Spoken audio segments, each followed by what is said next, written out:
بسم اللہ الرحمن الرحیم۔ ناظرین و سامعین، السلام علیکم ورحمۃ اللہ وبرکاتہ۔ پاکستان میں ماہ محرم الحرام 1442 ہجری کی 9ویں شب ہے۔ صبح انشاءاللہ 9 محرم آن لائن مجالس محرم ذکر اہل بیت اطہار اور واقعہ کربلا کے عنوان سے آپ نے مجھ سے کچھ گفتگو سنی۔ کراچی شہر میں کل شدید بارشیں ہوئیں اور کل فجر سے پہلے سے اب تک بجلی بحال نہیں ہوئی، حالانکہ بہت سی جگہ انہوں نے کر دی ہے۔ جس علاقے میں ہم اس وقت موجود ہیں وہاں پر پانی کا کوئی ایسا مسئلہ بھی نہیں، آج دن میں کوئی ایسی بارش بھی نہیں ہوئی، لیکن کے الیکٹرک سبھی اس کے شاکی ہیں، سبھی کو اس سے شکایت ہے اور انہیں کسی کی پرواہ نہیں۔ یہاں صوبہ سندھ میں جو حکمرانی کا حال ہے 8-9 سال سے، سڑکیں ٹوٹی ہوئی ہیں، کچرا ڈھیر لگا ہوا ہے، بجلی پانی گیس کے مسائل، پریشانیاں، اس کے باوجود ان ساتھیوں نے جنریٹر جو پتہ نہیں کتنی دیر سے چل رہا ہے، اس محفل کا اہتمام کر لیا، وعدے کے مطابق حاضر ہیں۔ دعا کیجیے گا بجلی آ جائے اور ٹرانسمیشن میں کوئی رکاوٹ نہ بنے۔ ہماری پوری کوشش ہوگی۔ انٹرنیٹ کا مسئلہ بھی بجلی سے ہی وابستہ ہے۔ اگر کوئی ایسی صورت بنی درمیان میں کہیں تو یہ نہ سمجھیے گا پروگرام ختم ہو گیا ہے۔ بجلی یا کسی اور رکاوٹ کا کوئی اگر مرحلہ کچھ دیر کے لیے آیا بھی، کوشش کریں گے اس کا وقفہ زیادہ نہ ہو، اور اللہ کرے کہ ایسی صورت ہی نہ آئے۔ انشاءاللہ آج یزید پلید کی تخت نشینی سے جو مسائل، جو ماحول بنا، اس کا ذکر ہوگا، اور امام پاک کے حوالے سے میں آپ کو بتاؤں گا کہ ان کا موقف، اسٹینڈ پوائنٹ کیا تھا، انہوں نے کیوں یزید کی بیعت نہیں کی، ان کے پیش نظر کیا تھا۔ انشاءاللہ اس پر گفتگو ہوگی۔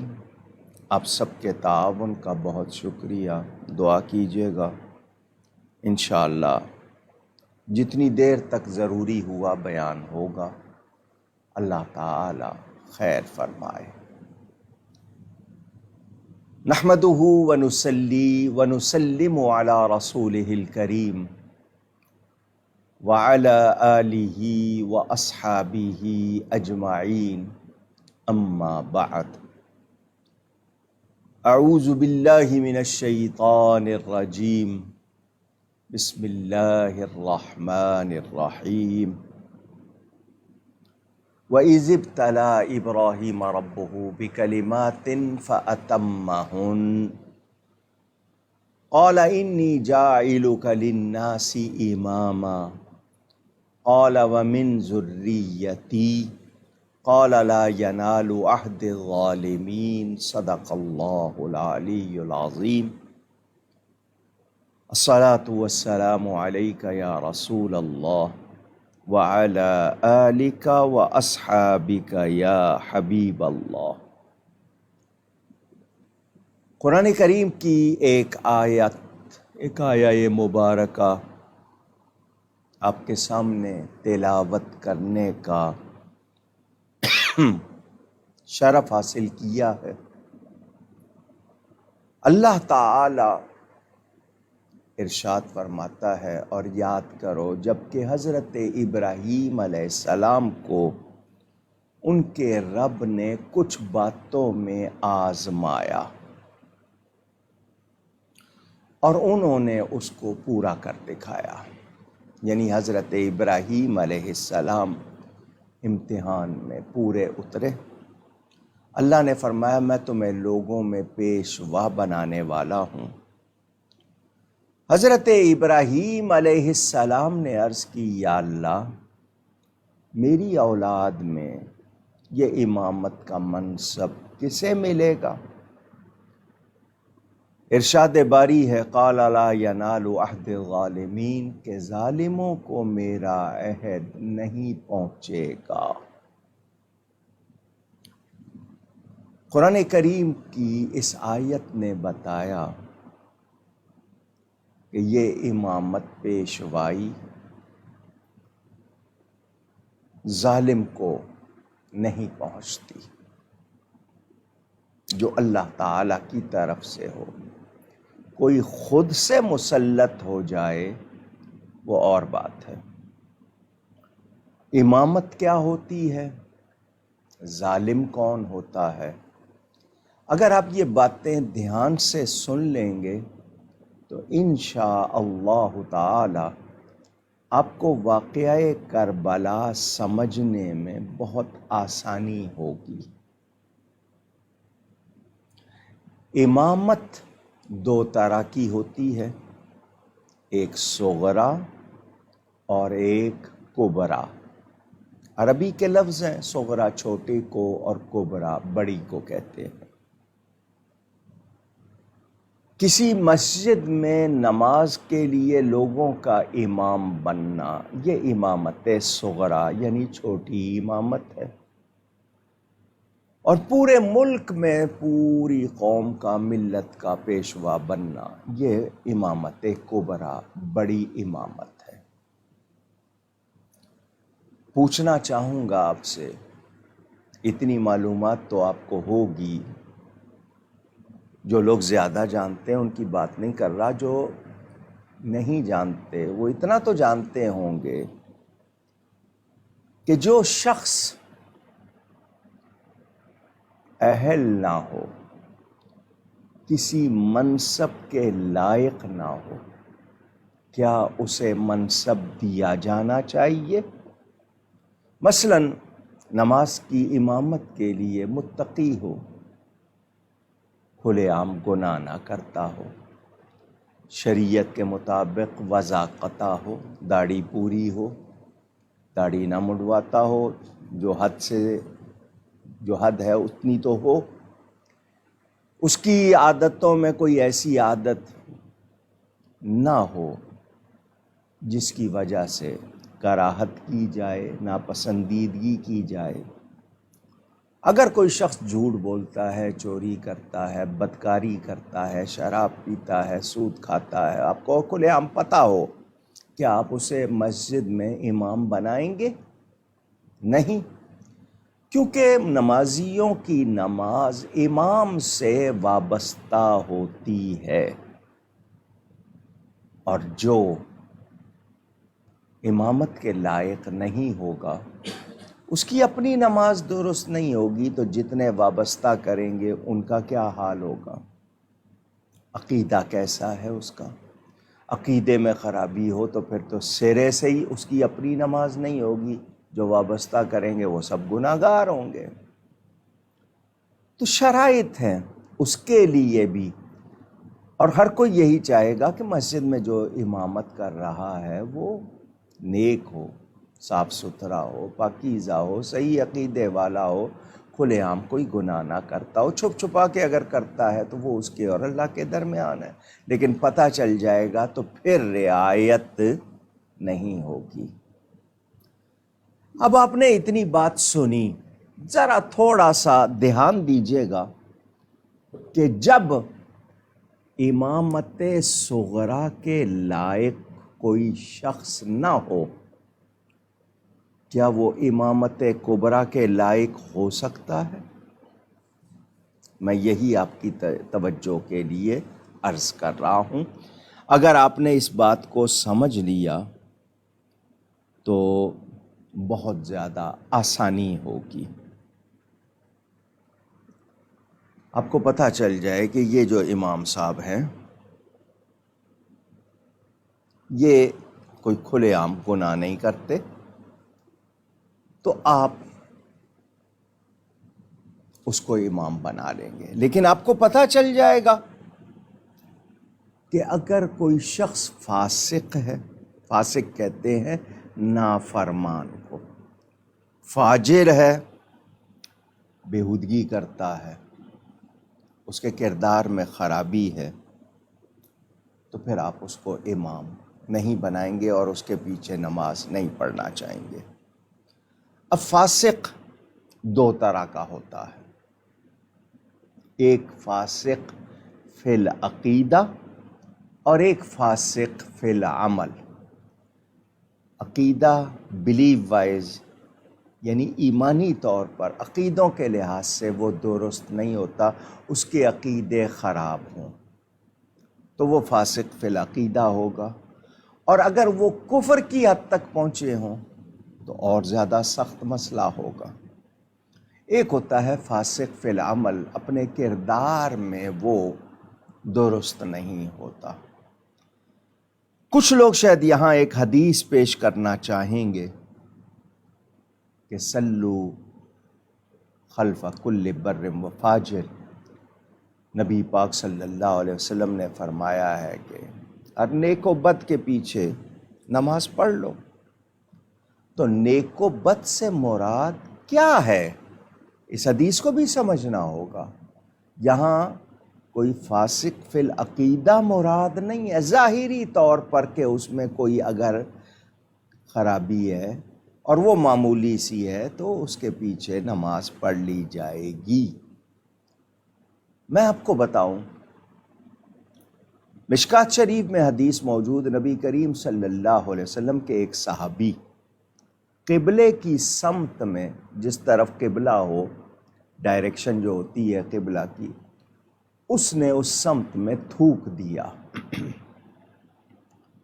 تھوک آئی تھی منہ میں، اس نے تھوک دیا۔ نبی کریم صلی اللہ علیہ وآلہ وسلم نے اس کو ایسا کرتے دیکھ لیا، لوگوں کو بلا کے پوچھا یہ کون ہے؟ انہوں نے کہا جی ہمارے یہاں محلے میں جو مسجد ہے اس میں امام ہے۔ فرمایا آئندہ اس کے پیچھے نماز نہ پڑھنا۔ وجہ؟ حالانکہ وہ صحابی رسول، وجہ کیا ہے؟ اس نے قبلہ کی سمت کی تعظیم نہیں کی، قبلہ کی نہیں، کعبۃ اللہ کی نہیں، اس کی سمت کی، جس طرح منہ کر کے نماز پڑھتے ہیں اس کو سمت کہتے ہیں، اس سمت کی تعظیم نہیں کی، لہٰذا اس کو امام نہ بنانا۔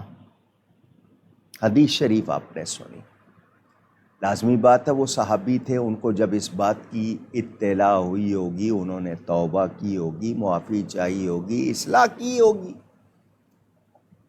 معاملہ درست ہو گیا ہوگا۔ لیکن قانون تو مل گیا کہ جو صرف قبلہ کی سمت کی تعظیم نہ کرے وہ اس لائق نہیں کہ اسے امام بنایا جائے۔ تو جو قبلہ نبی کریم صلی اللہ علیہ وسلم کی تعظیم نہ کرے، ان کے بارے میں کوئی کوتاہی کرے، کیا وہ امام بنایا جا سکتا ہے؟ سوچئے گا۔ اسی طرح اس آیت کے تحت جو مفسرین نے کچھ لکھا اس میں سے کچھ پیش کرتا ہوں۔ علامہ قرطبی فرماتے ہیں تفسیر قرطبی میں، بے شک امام وہ ہو سکتا ہے جو عدل و احسان اور فضل جیسی صفات حسنہ سے متصف ہو، جس میں خوبیاں ہوں کہ وہ عدل کرنے والا ہو، احسان یعنی بھلائی کرنے والا ہو، فضل مہربانی اور دوسرے کے ساتھ صحیح سلوک کرنے والا ہو، اور اس کے ساتھ ساتھ اس میں جو جس منصب پہ یعنی امامت پہ اس کو لگایا جا رہا ہے اس کی اہلیت ہو کہ وہ اس کے فرائض صحیح طرح بخوبی انجام دے سکے۔ ایسے ہی امام کے بارے میں نبی پاک صلی اللہ علیہ وسلم کا ارشاد ہے کہ اس کے ساتھ جھگڑا مت کرو، لیکن جو فاسق ہو، فاجر ہو، ظالم ہو، وہ امامت کا اہل نہیں۔ احکام القرآن میں امام جساس فرماتے ہیں پس یہ جائز نہیں کہ کوئی ظالم نبی یا نبی کا خلیفہ یا قاضی ہو یا ایسا عہدہ دار ہو کہ امور دین میں اس کی بات کا ماننا لوگوں پر لازم ہو، جیسے مفتی ہونا یا گواہ ہونا یا نبی صلی اللہ علیہ وسلم سے حدیث کی روایت کرنے والا محدث ہونا۔ دیکھیں علماء کرام نے محنت کر کے سب کچھ بتا دیا۔ یہ وہ اصول ہیں جو ہر مسلمان کو سمجھ بھی آتے ہیں کہ ذمہ داری آگے لگنا ہے، اس نے لیڈر ہے، پیشوائی کرنی ہے، اس میں صلاحیت، ایبیلٹی، کیپیبلٹی، اس میں اتنی صلاحیت ہونی چاہیے۔ یہی امام اسی آیت کے تحت آگے لکھتے ہیں پس اس آیت کی دلالت سے ثابت ہوا کہ فاسق کی امامت باطل ہے، بلا شبہ وہ خلیفہ نہیں ہو سکتا اگر وہ اپنے آپ کو اس منصب پر مسلط کر لے، زبردستی آ جائے، حالانکہ وہ فاسق ہے، تو لوگوں پر اس کی اتباع، اس کو فالو کرنا، اس کی اطاعت، اس کو اوبے کرنا، یعنی اس کا حکم ماننا یا اس کی پیروی کرنا لازم نہیں ہے۔ حضرت امام رازی رحمۃ اللہ علیہ فرماتے ہیں جمہور فقہا متکلمین نے فرمایا کہ فاسق کو اس کی حالت فسق میں امام مقرر کرنا جائز نہیں ہے۔ یہ یعنی پتہ ہو کہ اس میں یہ چیز ہے تو پھر اس کو اپائنٹ کرنا، اس کو وہ عہدہ دینا، یہ جائز نہیں ہے۔ علامہ قاضی ثناء اللہ پانی پتی رحمۃ اللہ علیہ تفسیر مظہری میں فرماتے ہیں ہم کہتے ہیں اللہ تعالیٰ کے اس فرمان لا ینال عہد الظالمین کا معنی یہ ہے کہ بے شک فاسق اگرچہ وہ امیر ہو، اس کی اطاعت ظلم اور معصیت میں جائز نہیں، کیونکہ نبی پاک صلی اللہ علیہ وسلم کا ارشاد ہے لا طاعۃ لمخلوق فی معصیت الخالق، کہ اللہ کی نافرمانی میں کسی کا کہنا نہیں مانا جا سکتا۔ جو اللہ کی نافرمانی کی بات کرے اس کا کہنا کسی صورت نہیں مانا جا سکتا۔ قرآن میں سورۃ الشعراء میں ہے وَلَا تُطِيعُوا أَمْرَ الْمُسْرِفِينَ الَّذِينَ يُفْسِدُونَ فِي الْأَرْضِ وَلَا يُصْلِحُونَ، اور ان کا حکم ہرگز نہ مانو جو حد سے گزر جانے والے ہیں، جو زمین میں فساد کرتے ہیں اور اصلاح نہیں کرتے۔ لا طاعۃ لمن لم یطع اللہ، جو اللہ کا کہنا نہیں مانتا اس کا کہنا نہیں مانا جائے گا۔ جو اللہ کی فرما برداری فارسی کے لفظ ہیں، اردو میں کہنا ماننا، تو جو اللہ کا کہنا نہیں مانے گا اس کا بھی کہنا مانا جا سکتا نہیں ہے۔ امیر المومنین حضرت سیدنا صدیق اکبر رضی اللہ تعالی عنہ خلافت پر جب فائز ہوئے تو پہلے خطبے میں فرمایا جب تک میں اللہ اور اس کے رسول کے حکم کے مطابق تمہیں حکم دوں، یعنی میں اللہ کا حکم مانوں، اللہ کی فرما برداری کروں تو تم میری فرما برداری کرو، اور جب میں اللہ اور اس کے رسول کی نافرمانی کروں تو تم پر میرا کہنا ماننا، میری اطاعت کرنا بالکل بھی نہیں ہے، تم نہ کرنا۔ کنز العمال میں روایت موجود مولا کائنات سیدنا علی کرم اللہ تعالی وجہ الکریم ایک خطبے میں ارشاد فرماتے ہیں جو حکم میں تم کو اللہ کی اطاعت کے بارے میں دوں تو وہ میرا وہ حکم ماننا تم پر لازم، خواہ تم اسے پسند کرو یا نہ کرو، اور جو حکم میں تمہیں اللہ کی نافرمانی کے لیے دوں تو نافرمانی میں کسی کے لیے بھی فرما برداری نہیں ہے۔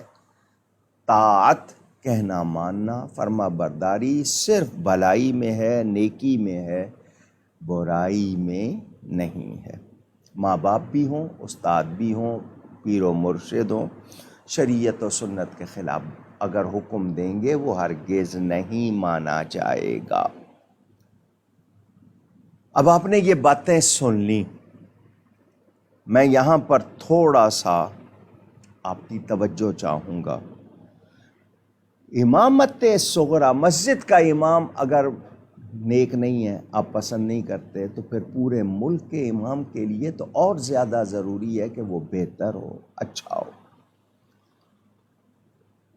تو اب آپ نے یہ سن لیا، اگر وہ زبردستی بن گیا تو امام قاضی عیاض نے فرمایا اگر امام پر کفر یا شرع کو بدلنا یا بدعت طاری ہو، وہ ایسا کر رہا ہو کہ یہ احکام بدل رہا ہو، کفر کے احکام ہیں ان کو بدل کے ایمان بنا رہا ہو، شرع کی باتوں کو بدل کے اپنی طبیعت کے مطابق کر رہا ہو، یا غلط باتیں رائج کر رہا ہو، تو وہ ایسا شخص خود بخود امامت سے خارج ہو جائے گا اور اس کی اطاعت ساقط ہو جائے گی، یعنی کسی مسلمان پر لازم نہیں رہے گی، سب سے ختم ہو جائے گی، اور مسلمانوں پر اس کے خلاف کھڑا ہونا اور اس کو امامت سے ہٹانا اور اس کی جگہ عادل امام مقرر کرنا واجب ہو جائے گا، بشرطے کہ اس کی قدرت و طاقت و دھیان سے یہ جملہ سنیں، یعنی مسلمانوں پہ لازم ہو جائے گا کہ اس غلط شخص کو جو دین بدل رہا ہے یا غلط احکام رائج کر رہا ہے یا شریعت کو اپنی طبیعت کے مطابق بنا رہا ہے اور کفر کو یعنی حرام کو حلال اور حلال کو حرام بنا رہا ہے، تو ایسے شخص کو بدلنا لازم ہو جائے گا، مگر کب؟ شرط کیا ہے کہ اس کی قدرت و طاقت ہو اس کو ہٹانے کی، یعنی ایسی آپ کے اندر پاور ہو، اور اگر ایسا نہ ہو کہ سارے مسلمان اس کے خلاف کھڑے ہوں، بلکہ کوئی اکا دکا چھوٹا سا گروپ یا کوئی ایک آدھا آدمی کھڑا ہو جائے، تو پھر کیا مسئلہ ہوگا؟ تو ہٹانا تو واجب ہو گیا، ضروری ہے، لیکن ایسا نہ ہو کہ وہ اتنے کمزور ہوں اس کی وجہ سے لوگوں میں یعنی اتنی قوت نہ ہو، آگے نہ بڑھیں، فساد ہو جائے، ہنگامہ ہو جائے، تو جو کمزور ہیں وہ کہیں اور چلے جائیں، اللہ کی زمین وسیع ہے، دین دنیا جان بچانے کے لیے، اپنا ایمان بچانے کے لیے نکل جائے۔ حضرت امام شافعی رضی اللہ تعالیٰ عنہ فرماتے ہیں بے شک امام ظلم و فسق کی وجہ سے خود بخود معزول ہو جاتا ہے، اور ایسے ہی ہر قاضی اور امیر میں بھی، اور یعنی ولایت ہو، امامت ہو، صدارت ہو، منصبداری ہو، تو یہ کیا چاہتی ہیں؟ ظالم نہ ہو، فاسق نہ ہو، عادل ہو، متقی ہو۔ اس حوالے سے مزید تفصیل پڑھنی ہوگی تو میرے والد صاحب قبلہ کی کتاب امام پاک اور یزید پلید پڑھیے گا۔ حضور صلی اللہ علیہ وسلم کے احکام کچھ لوگ پیش کرتے ہیں کہ حضور نے فرمایا کہ جو نکلے کسی حاکم کے خلاف تو وہ یعنی کہ صحیح نہیں ہوتا، ان کو معلوم ہونا چاہیے کہ وہ شخص جو یہ حدیث پڑھ رہا ہے کیا وہ واقعی دین کو جانتا ہے کہ یہ حکم کس کے بارے میں؟ ایک معمولی سا گناہگار ہے لیکن وہ شرائط پوری کر رہا ہے، یعنی کوئی ظالم امیر بن جائے۔ توجہ سے سن لیجئے گا، میں نے کہا نا یہ میری باتیں اگر آپ نے سن لی کربلا سمجھ آ جائے گا۔ ایک ظالم امیر بن گیا، اب وہ عادل تو قرار نہیں پائے گا، ظالم رہے گا۔ اب اس کے خلاف نکلنے میں اختلاف کی باتیں جو ہیں میں وہ بتا رہا ہوں آپ کو۔ اگر اس شخص کی نافرمانی بد کرداری ذاتی حد تک ہو، انفرادی ہو، اسی تک محدود ہو، جیسا کہ کچھ بادشاہ یا لوگ ہوتے ہیں، عیاش ہوتے ہیں، پیتے پلاتے ہیں، کچھ برائیاں کرتے ہیں، مگر رعایا کے حقوق اور معاملات میں انصاف کرتے ہیں اور پوری طرح ادا کرتے ہیں، تو ایسے لوگوں پر خروج یعنی ان کے خلاف نکلنا جائز نہیں، کیونکہ اصل مسئلہ جو امارت کا، حکومت کا مقصد ہے اس کی تکمیل ہو رہی ہے، لیکن وہ گناہگار، اس میں کوئی شبہ نہیں۔ اگر اس شخص کا ظلم، فسق اس کی ذات سے نکل کر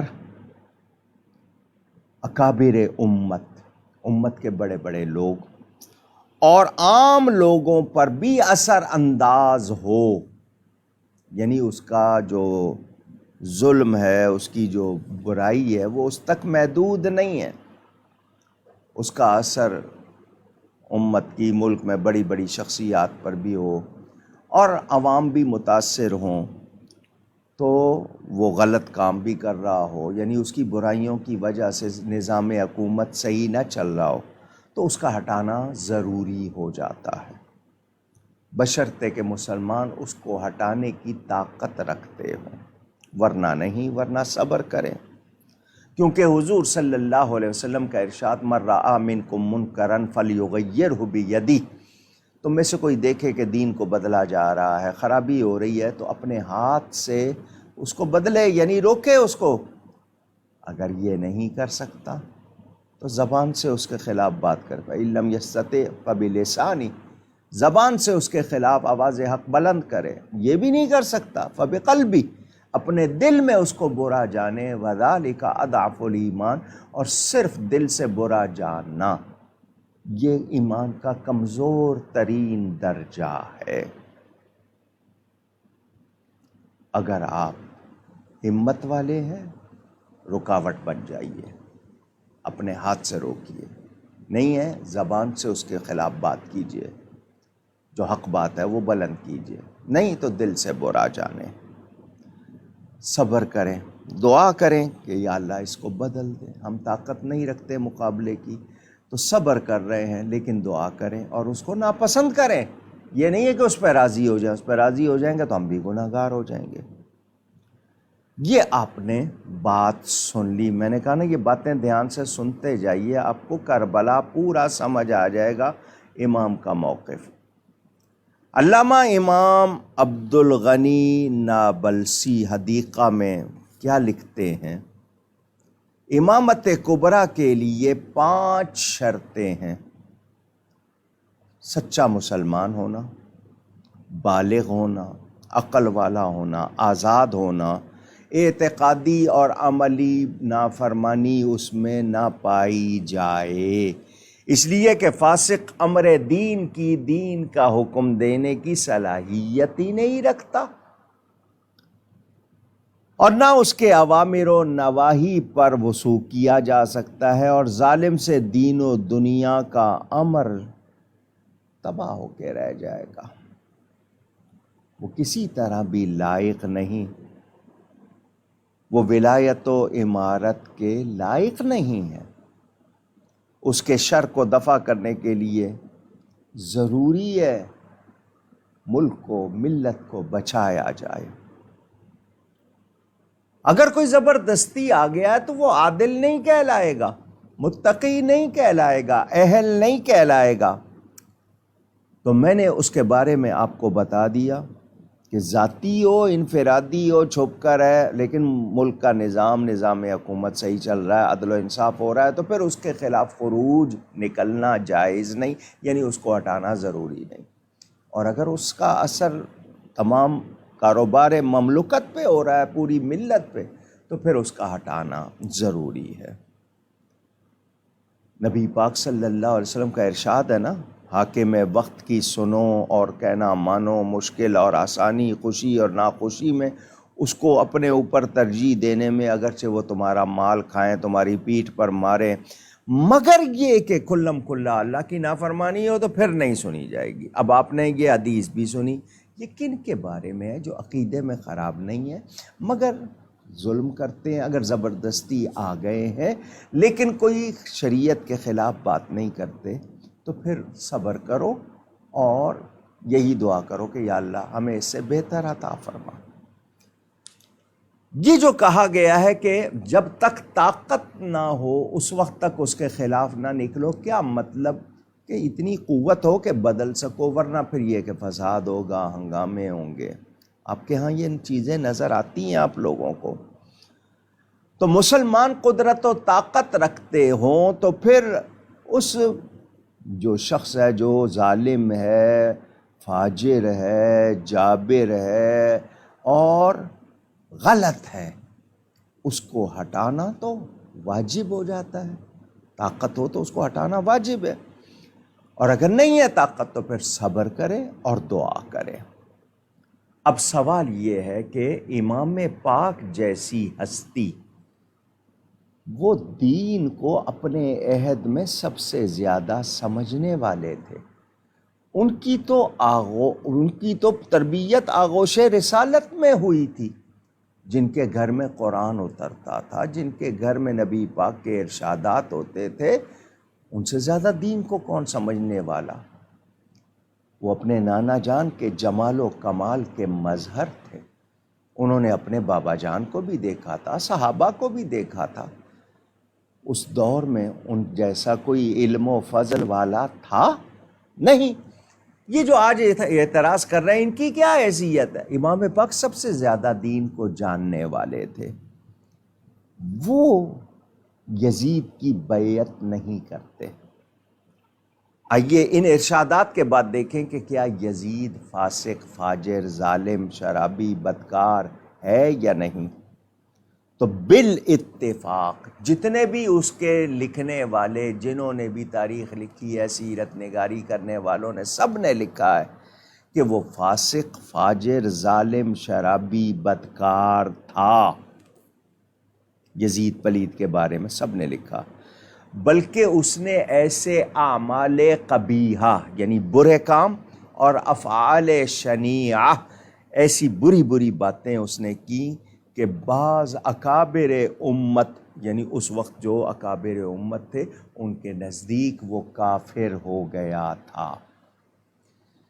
آپ نے شاید ایک صحابی کا نام سنا ہو، حضرت حنظلہ۔ یہ وہ ہیں جن کا ایک لقب ہے غسیل الملائکہ، ان کو فرشتوں نے غسل دیا تھا ان کی شہادت کے بعد۔ وہ جب میدان میں گئے تھے، ان پر غسل واجب تھا، فرشتے ان کو لے گئے اور غسل دیا۔ ان کے فرزند حضرت عبداللہ، ان کا بیان موجود ہے کہ یزید نے وہ کام کیے کہ ہمیں یہ ڈر لگ رہا تھا کہ آسمان سے پانی کی بجائے کہیں پتھر نہ برس پڑے۔ یہ ایک تابعی کا بیان، صحابی کے بیٹے کا بیان، سن رہے ہیں آپ؟ میں اس وقت کی بات، یعنی اور کتنے لوگ، اس نے کیا کچھ کیا، جس کو اللہ نے حلال کیا اس کو حرام کر دیا، جس کو اللہ نے حرام کیا اس کو حلال کر دیا۔ کتابوں میں موجود، اس کے زمانے میں بہنوں نے بھائیوں سے نکاح کیے، شراب کو حلال کر دیا گیا تھا، برائی اس نے اس کی اجازت دے دی تھی۔ تو اب ایسا شخص، وہ تو مسجد کی امامت کا مستحق نہیں رہتا جو امامت صغرا ہے، تو امامت کبرا کیسے، وہ اس کا اہل کیسے ہو سکتا تھا؟ امام پاک کیوں نکلے؟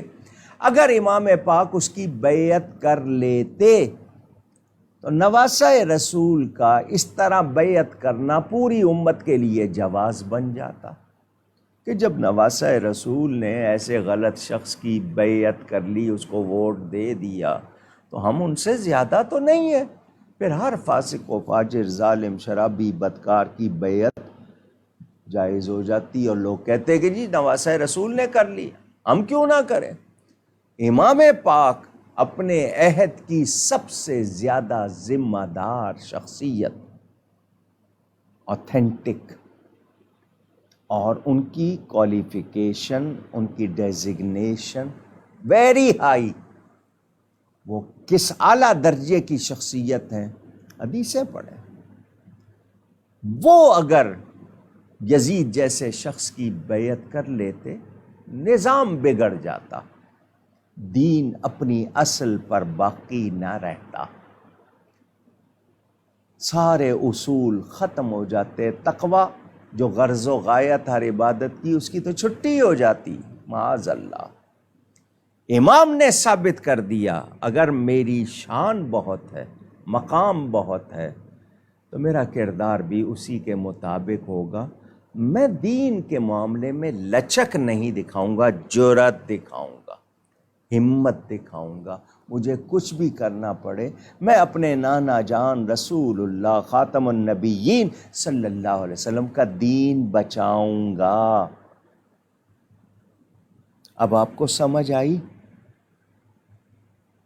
اچھا، آپ کہیں گے کچھ صحابہ نے بیعت کر لی تھی۔ وہ اس وقت صحابہ جس عمر میں تھے، جس حالت میں کمزور تھے، مقابلہ نہیں کر سکتے تھے۔ کوئی کمزور آدمی، اب میں آپ کو یہ بھی سمجھا دوں، دو کام ہیں، ایک رخصت اور ایک عزیمت، یہ بھی دین میں دو باتیں ہیں۔ جان بچانے کے لیے وقتی طور پر کوئی غلط جملہ کہنا پڑ جائے، دشمن کی قید میں آپ کو وہ کہنا پڑ جائے اور جان بچا لیں، اس کو رخصت کہتے ہیں۔ آپ ڈٹ جائیں، نہیں کچھ بھی ہو جائے میں جان دے دوں گا لیکن غلط جملہ نہیں کروں گا، اس کو عزیمت کہتے ہیں۔ ایک کمزور آدمی رخصت پر عمل کرے تو لوگ کہیں گے کمزور ہے، نہیں کر سکتا مقابلہ، بزدل ہے، یا جتنی ہمت نہیں رکھتا، اس کے پاس اتنی طاقت نہیں ہے، یا یہ کہ توانائی نہیں رکھتا، کچھ بھی آپ لوگ بات کر لیتے۔ میں آج کے حوالے سے ان کی نہیں بات کر رہا، لیکن میں آپ کو مسئلہ سمجھا رہا ہوں کہ ایک شخص کمزور ہے، رخصت پہ عمل کرتا ہے، تو لوگ اس کو ملامت نہیں کریں گے، یہی کہیں گے کہ یہ کمزور تھا۔ لیکن طاقتور شخص، با اثر شخص، مشہور شخص، نمایاں شخص، اہم شخص، وہ اگر کمزوری کا مظاہرہ کرے تو لوگ کہیں گے اتنا بہادر ہو کے اس نے کمزوری کا مظاہرہ کیا، یہ تو اس کے شایان شان نہیں، یہ تو اس کو زیبا نہیں، اس کو تو چاہیے تھا ڈٹ جاتا۔ یہ میں نے آپ کو سمجھایا، دونوں اصول سمجھ لیے آپ نے۔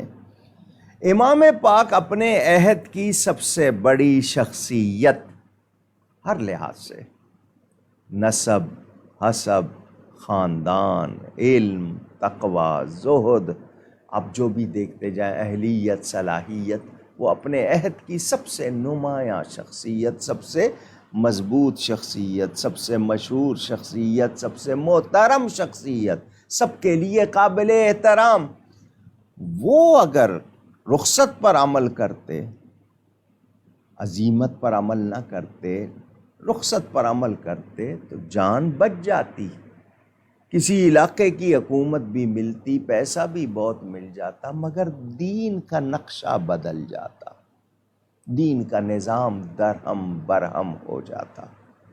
امام علی مقام نے کیا فرمایا؟ میرے نانا جان کا دین ہے، میں اپنی آنکھوں کے سامنے اس کو بگڑتے ہوئے نہیں دیکھ سکتا، میں کسی کو اتنی اجازت نہیں دوں گا کہ اس میں کوئی تبدیلی لائے، مجھے پورا کنبہ قربان کرنا پڑا کر دوں گا، مگر نقشہ اسلام کو بگڑنے نہیں دوں گا۔ کتنی بڑی قربانی امام کی۔ اب میرا جملہ سن لیں، آج اسلام اپنی اصل پر باقی ہے تو یہ ان کی قربانی کا ثمر ہے، یہ ان کا احسان ہے پوری ملت پر کہ دین اپنی اصل پر باقی۔ علامہ اقبال جیسا شخص جب حضرت سیدہ فاطمہ زہرا رضی اللہ تعالی عنہا کی خدمت میں نذرانہ عقیدت پیش کرتا ہے تو کیا لکھتا ہے؟ مادر عام مرکز پرکار عشق، مادر عام قافلہ سالار عشق۔ حضرت سیدہ کس کی ماں ہے؟ جو عشق کی پرکار کا مرکز ہے۔ پرکار کمپاس کو کہتے ہیں، بچے جیومیٹری میں اسے سرکل بناتے ہیں، دائرہ بناتے ہیں، اس کی نوک سینٹر میں، اور آگے پینسل لگا کے آپ گھماتے ہیں تو سرکل دائرہ بن جاتا ہے۔ وہ جو نوک ہے نا سینٹر میں، وہ ہل جائے تو کیا دائرہ صحیح رہے گا؟ نہیں، اس سینٹر کو مرکز کا، مرکز پرکار عشق۔ اے سیدہ، آپ اس شہزادے کی ماں ہیں جو عشق کی پرکار کا مرکز۔ امام اگر کربلا میں اپنے سینٹر، مرکز، سٹینڈ پوائنٹ سے، موقف سے ہٹ جاتے، دین کا دائرہ درست نہ رہتا۔ امام پاک کا کتنا بڑا احسان ہے۔ میں اسی لیے کہتا ہوں جب تک دین سمجھ نہ آئے کربلا نہیں سمجھ آئے گا۔ ہاں کہتے ہیں جی اقتدار کی جنگ تھی، یوں تھی وہاں تھی، آپ نے پہلے دین کو سیکھا ہے؟ یہ جو آج آپ کے سامنے جرأت ہے نا آپ کو حق بات کہنے کی، یہ کہاں سے ملی ہے؟ یہ کربلا سے ملی ہے۔ کیوں؟ آپ کہیں گے نبی پاک، تو نبی پاک کے ہی شہزادے نے اس پہ عمل کر کے دکھایا نا۔ جب سارے کافر جمع ہو کے آ گئے تھے ابو طالب کے پاس کہ اپنے بھتیجے کو سمجھا لو، یہ ہمارے خداؤں کو جھوٹا کہتا ہے، ہم سے برداشت نہیں ہوتا، اب ہم سب جمع ہو گئے، اس کو عورت چاہیے دیں گے، مال چاہیے دیں گے، حکومت چاہیے دیں گے۔ ابو طالب آئے حضور کے پاس، میں بوڑھا ہو چکا ہوں، مجھ پہ اتنا بوجھ نہ ڈالو میں اٹھا نہ سکوں، یہ سب جمع ہو گئے، میں اکیلا ان کا مقابلہ نہیں کر سکتا۔ یہ کہتے ہیں عورت چاہیے، حکومت چاہیے، خزانہ چاہیے۔ تو حضور صلی اللہ علیہ وسلم نے کیا جواب دیا تھا؟ یہ تو ایک خزانے کی بات کر رہے ہیں، پوری دنیا کی دولت لا کے رکھ دے میں تب بھی وہی کروں گا جو میرے رب کا حکم ہے۔ تو امام حسین کس کی شجاعت کے مظہر ہیں؟ میرے پیارے نبی پاک صلی اللہ علیہ وسلم کی شجاعت کے مظہر، وہ کیسے کمزوری دکھا سکتے ہیں؟ سوچئے۔ امام علی مقام نے اسی کردار کا مظاہرہ کیا جو دین کے مطابق تھا، شریعت و سنت کے مطابق تھا، وہ اسی کے علم بردار تھے، وہ تقوی کے، وہ حق کے، وہ صداقت کے، وہ سچائی کے، وہ امانت کے، وہ خیر کے علم بردار تھے۔ یزید کی برائیاں لوگوں سے چھپی ہوئی نہیں تھیں، جانتے تھے، نمازیں بھی چھوڑتا تھا، شکار بھی کرتا تھا، پیتا پلاتا بھی تھا، گانے وغیرہ بھی سنتا تھا۔ آپ کہیں گے اتنی باتیں ہیں، تو آپ کو کیا مطلب؟ آج یہ جو آپ کے اندر جو آئی ہوئی ہیں کمزوریاں کیوں آ گئی ہیں کہ آج کوئی حسینی کردار ادا کرنے والا سامنے نہیں ہے؟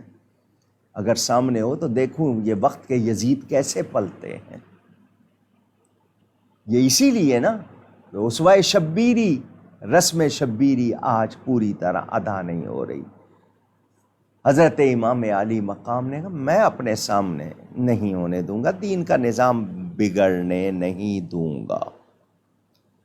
امام علی مقام کے پاس مطالبہ آتا ہے، لیکن جب تک وہ کوئی طاقت والی پوری ہمت، اس وقت تک آواز نہیں انہوں نے اس طرح کی۔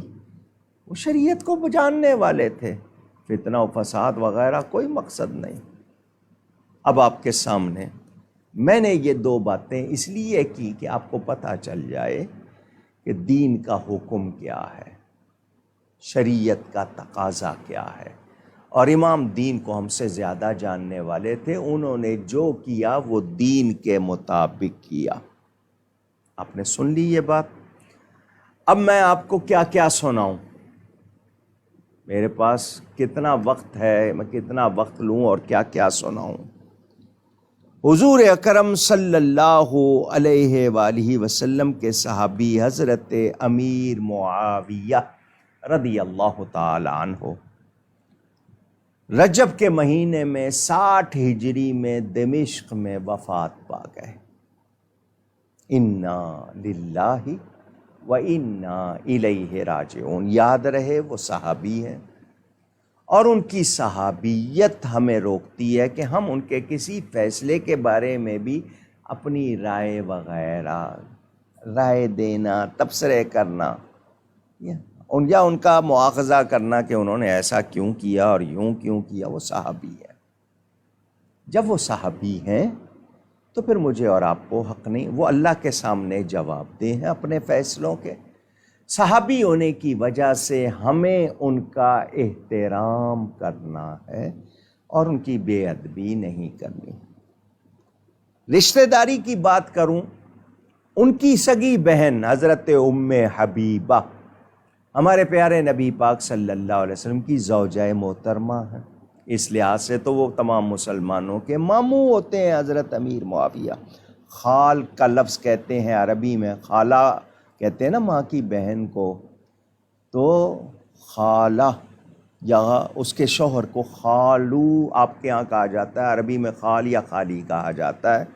تو ان کی بہن حضور کی زوجہ، تو وہ ماموں ہوئے، خال جس کو کہتے ہیں عربی میں خال المسلمین۔ ان کی بھانجی حضرت سیدنا امام حسین کی بیوی ہے، امیر معاویہ کی بھانجی، اور کتنی رشتہ داریاں ہیں، ذرا کتابیں پڑھیں۔ میں نے آپ کو بتایا نا، ہم لوگ نہ جانتے ہوئے ناواقفی میں پتہ نہیں کیا کیا کہتے رہتے ہیں۔ انہوں نے یزید کو نامزد کیا، یہ ان کا فیصلہ تھا۔ ان کی پیش نظر شاید وہاں کا ماحول ہوگا کہ بنو ہاشم اور بنو امیہ میں پرانی چلی آ رہی ہے، اگر کچھ ایسا ہوا تو پتہ نہیں کیا ہوگا۔ انہوں نے کچھ سوچا، جیسا بھی سیدنا امام حسن رضی اللہ تعالیٰ عنہ شہید ہو چکے تھے، حالانکہ معاہدہ یہ تھا کہ امیر معاویہ کے بعد وہ نیابت کریں گے، ان کو حکومت دی جائے گی، وہ شہادت پا چکے۔ حضرت امام حسین رضی اللہ تعالیٰ عنہ کے پاس تو کوئی ایسا معاہدہ نہیں تھا، یزید کو وہ نامزد کر گئے۔ ان کا یہ فیصلہ غلط یا درست، میں اور آپ کون ہوتے ہیں تبصرہ کرنے والے؟ وہ اللہ کے سامنے جواب دہ ہیں۔ ہمیں صحابی ہونے کی وجہ سے ان پر کوئی اعتراض نہیں کرنا، کیونکہ ان کے پیش نظر امت کی بھلائی تھی۔ ہم ان کی نیت پر شک نہیں کر رہے، وہ جانے اور ان کا رب جانے۔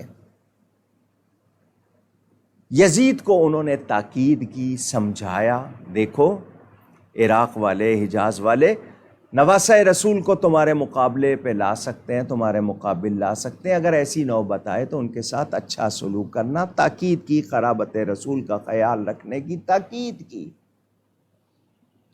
بیٹے نے پرواہ نہیں کی، بدمست ہو گیا، بھول گیا سب کچھ، تو اس کی وجہ سے ہم حضرت امیر معاویہ کو مطعون نہیں کر سکتے، ان کو برا بھلا نہیں کہہ سکتے۔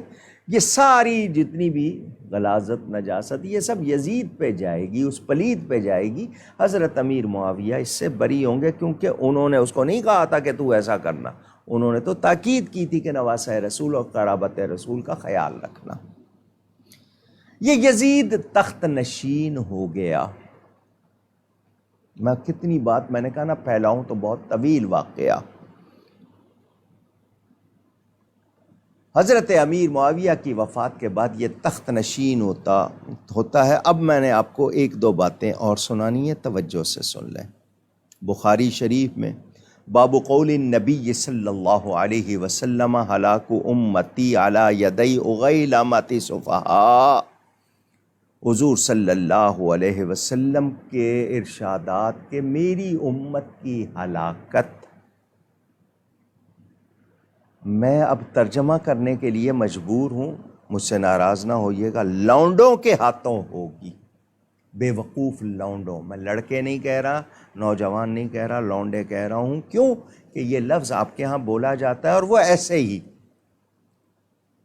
حضرت سیدنا ابو ہریرہ رضی اللہ تعالیٰ عنہ، حدیث نمبر 3605، آپ بخاری میں دیکھ سکتے ہیں، وہ کہتے ہیں میں نے صادق المصدوق نبی کریم صلی اللہ علیہ وسلم سے سنا، انہوں نے فرمایا کہ میری امت قریش کے لونڈوں کے ہاتھوں ہلاک ہوگی، اور اس میں حضور نے نام بھی لیے، مروان کا بھی اور دوسروں کا بھی۔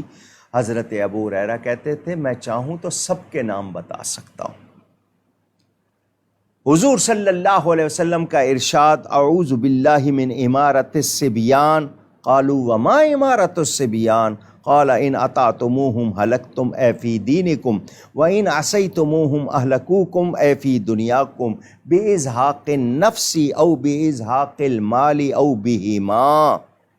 یہ حدیث شریف میں نے آپ کو سنائی۔ اللہ کی پناہ مانگو لونڈوں کی حکومت سے۔ صحابہ نے پوچھا یہ لونڈوں کی حکومت کیا؟ فرمایا اگر ان کا کہنا مانو گے تو دین جائے گا، نہیں مانو گے تو دنیا جائے گی، تمہارا مال جائے گا، تمہارا مال اور تمہاری جان، اور دونوں بھی جا سکتے ہیں۔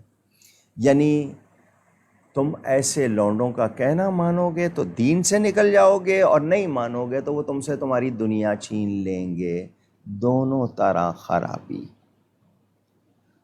نبی کریم صلی اللہ علیہ وسلم کا ارشاد، تعوذوا باللہ من سنۃ 60 ومن امارت الصبیان، اللہ کی پناہ مانگو 60 ہجری سے، 60 ہجری کے سال سے، اور لونڈوں کی حکومت سے۔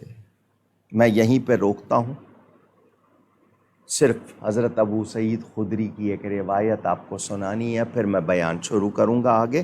یکون خلف من بعدی 60 سنۃ اضاعوا الصلاۃ واتبعوا الشہوات فسوف یلقون غیا، البدایہ میں موجود کہ بعد میں آئیں گے، یہ 60 ہجری کے سال کے بعد تمہارے پاس جو آئیں گے، کیا ہوگا؟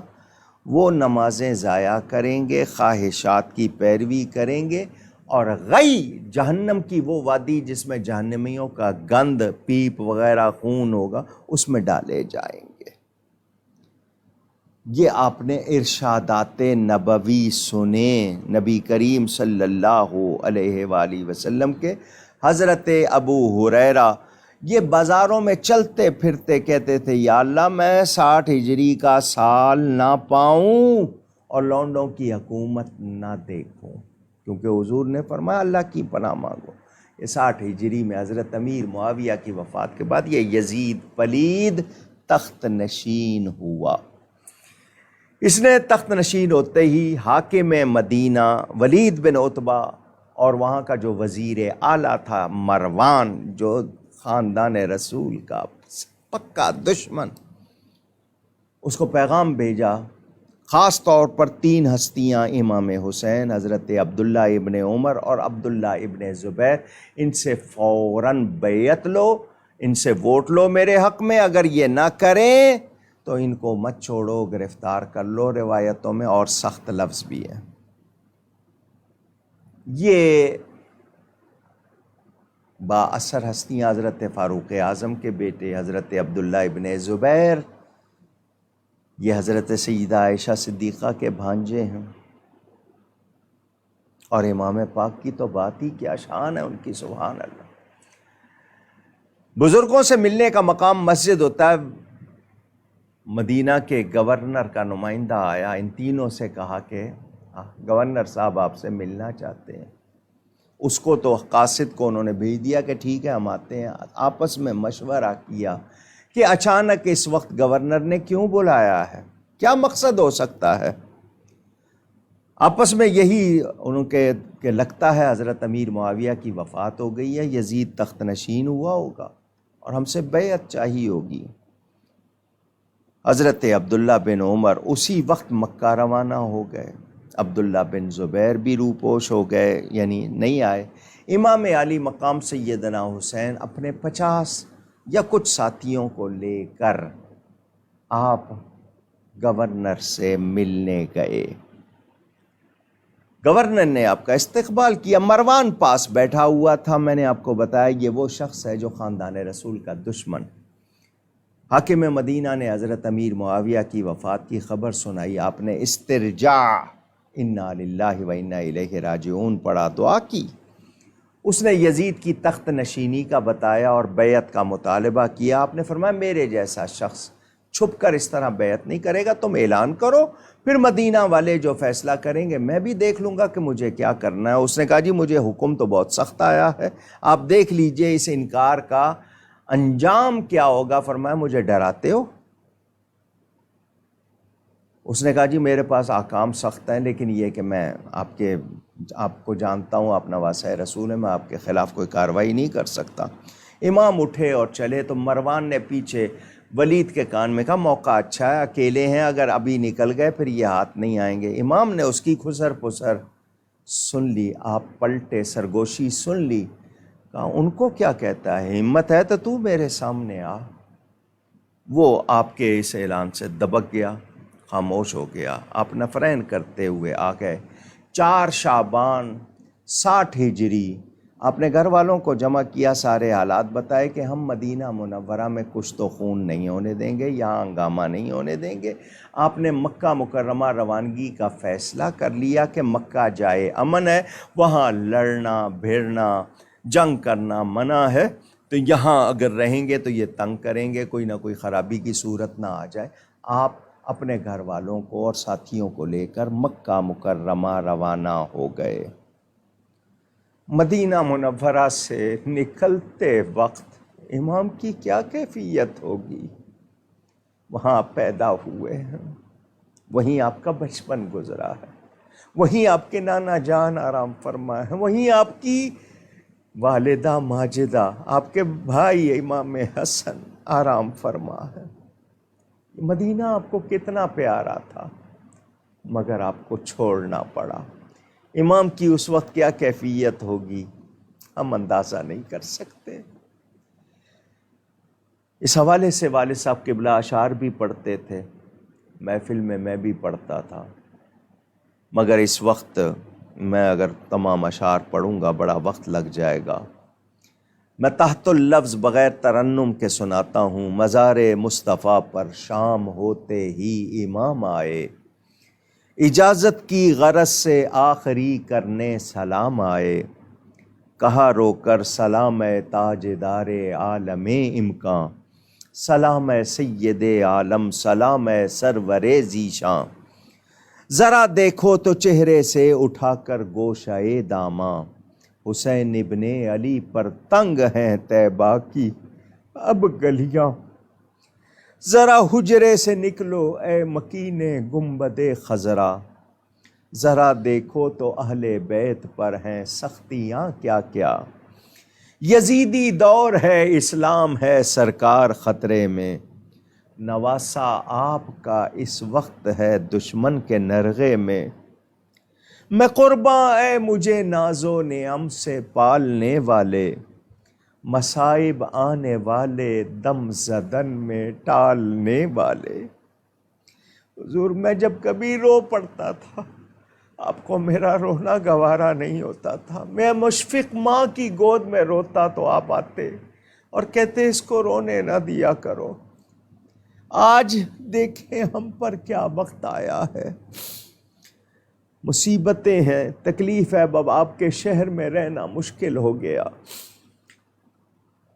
میں قرباں اے مجھے ناز و نعم سے پالنے والے، مصائب آنے والے دم زدن میں ٹالنے والے، ہماری بے کسی درماندگی کی لاج رکھ لینا، ہمیں نظروں میں اپنی صاحب معراج رکھ لینا، بس اب اے قبلہ دیں مجھ کو جانے کی اجازت ہو، لب اطہر سے فرما دو حسین اب جاؤ رخصت ہو، مدینے سے شہ کونین کا نور نظر نکلا، وطن سے بے وطن ہو کر وطن کا تاجور نکلا۔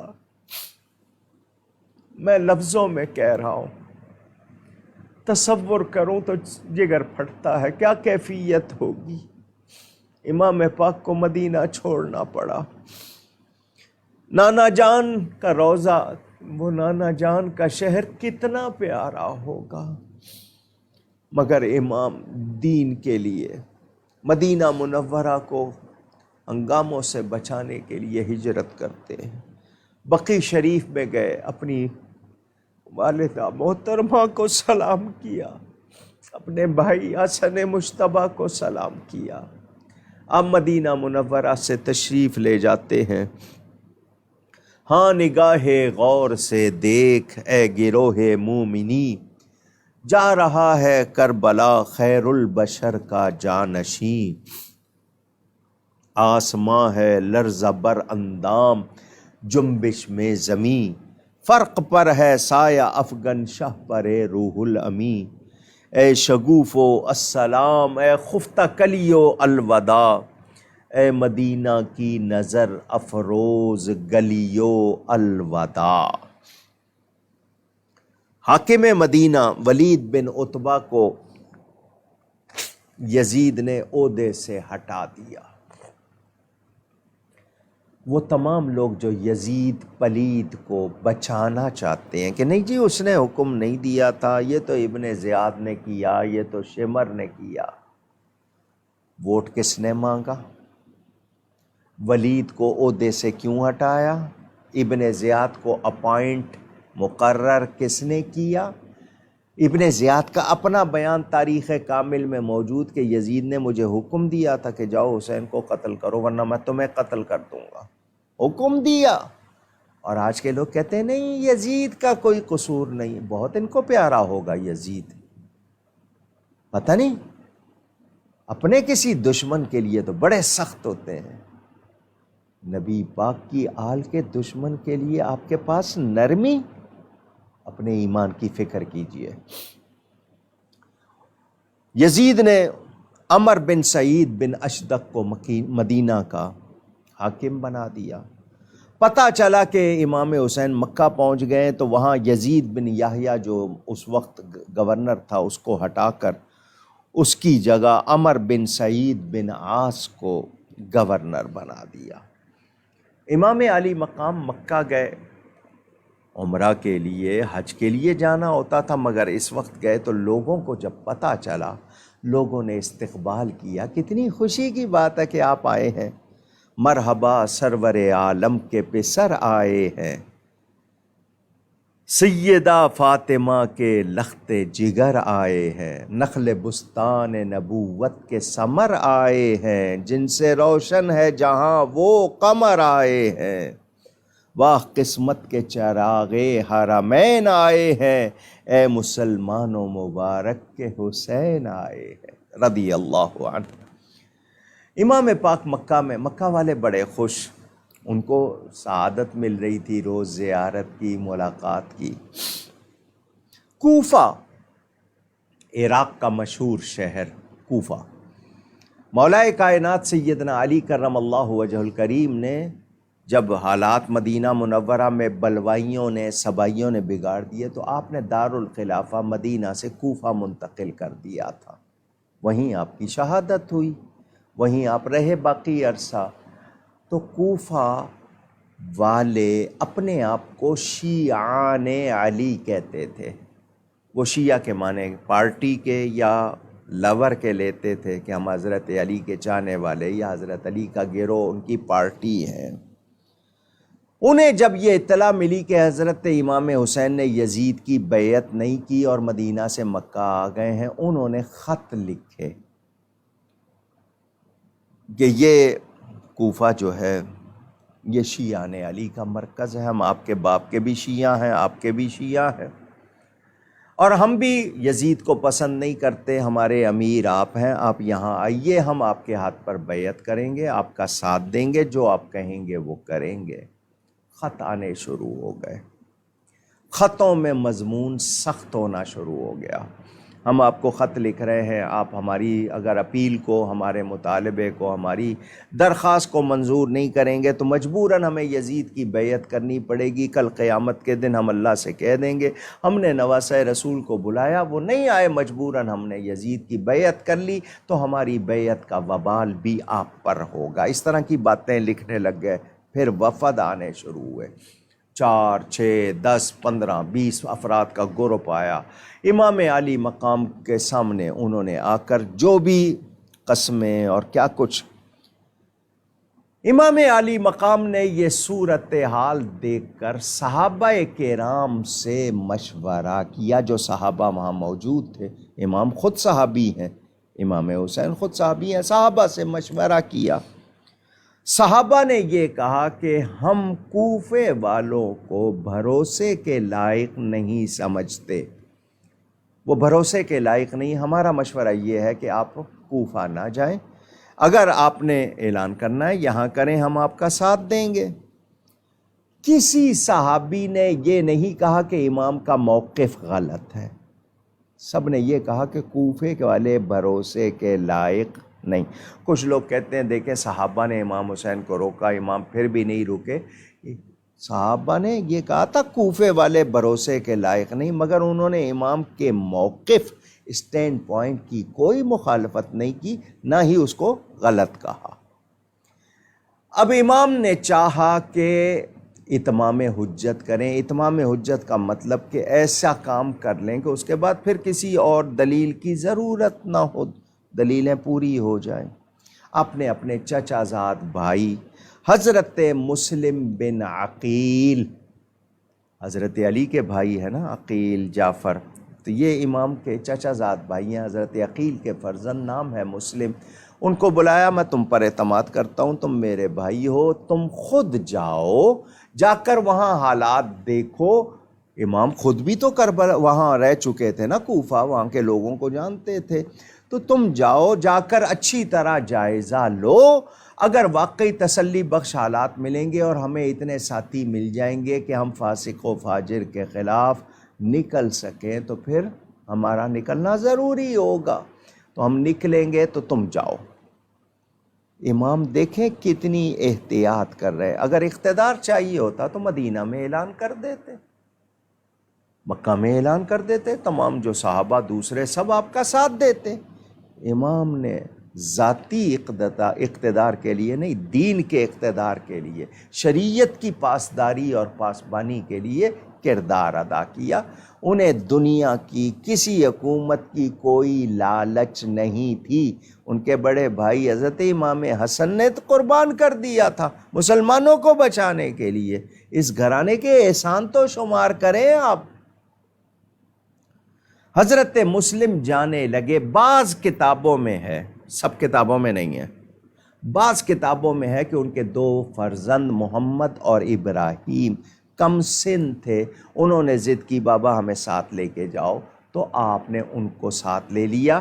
یہ کوئی فرضی واقعہ نہیں ہے۔ کچھ لوگ کہتے ہیں کہ جی ہم نے تحقیق کی ہے کہ جی بچے نہیں تھے، تو کچھ کتابوں نے لکھا بھی ہے، تاریخی بات ہے، یہ نہیں ہے کہ کسی نے بھی نہیں لکھا، بعض کتابوں نے لکھا ہے کہ دو فرزند ساتھ تھے، سب نے مورخوں نے نہیں لکھا، تو اس پر کوئی ایسا فتویٰ نہیں آ سکتا کہ یہ کوئی غلط واقعہ ہے۔ حضرت مسلم پہنچے، مختار بن عبیدہ ثقفی، یہ وہاں کا ایک با اثر آدمی تھا، اپنے آپ کو محب اہل بیت کہتا تھا۔ آپ اس کے گھر تشریف لے گئے، وہاں قیام فرمایا۔ آپ کے پاس امام پاک کا خط تھا، آپ نے وہ لوگوں کو جب خبر ہوئی ان کو خط پڑھ کے سناتے کہ دیکھو امام پاک نے خط لکھا ہے، تمہارے خط میرے پاس آئے، تمہارے وفد میرے پاس آئے، میں اپنے بھائی کو بھیج رہا ہوں، تم اپنی بات پہ قائم رہو، ان کی بیعت کرو اور جو وعدہ کیا اس پہ قائم رہو۔ یہ اگر مطمئن ہو گئے مجھے لکھیں گے، میں بھی آ جاؤں گا اور پھر مل کر خروج کریں گے، فسق و فجور کے خلاف نکلیں گے۔ امام مسلم کے ہاتھ پر لوگوں کی بیعت شروع ہو گئی، تانتا بند گیا، قطار در قطار صبح سے شام تک سلسلہ چل رہا ہے۔ حضرت امام مسلم کے پاس لوگ آنے لگے، ابھی ہفتہ نہیں گزرا، 10 دن نہیں گزرے، 18,000 افراد نے بیعت کر لی۔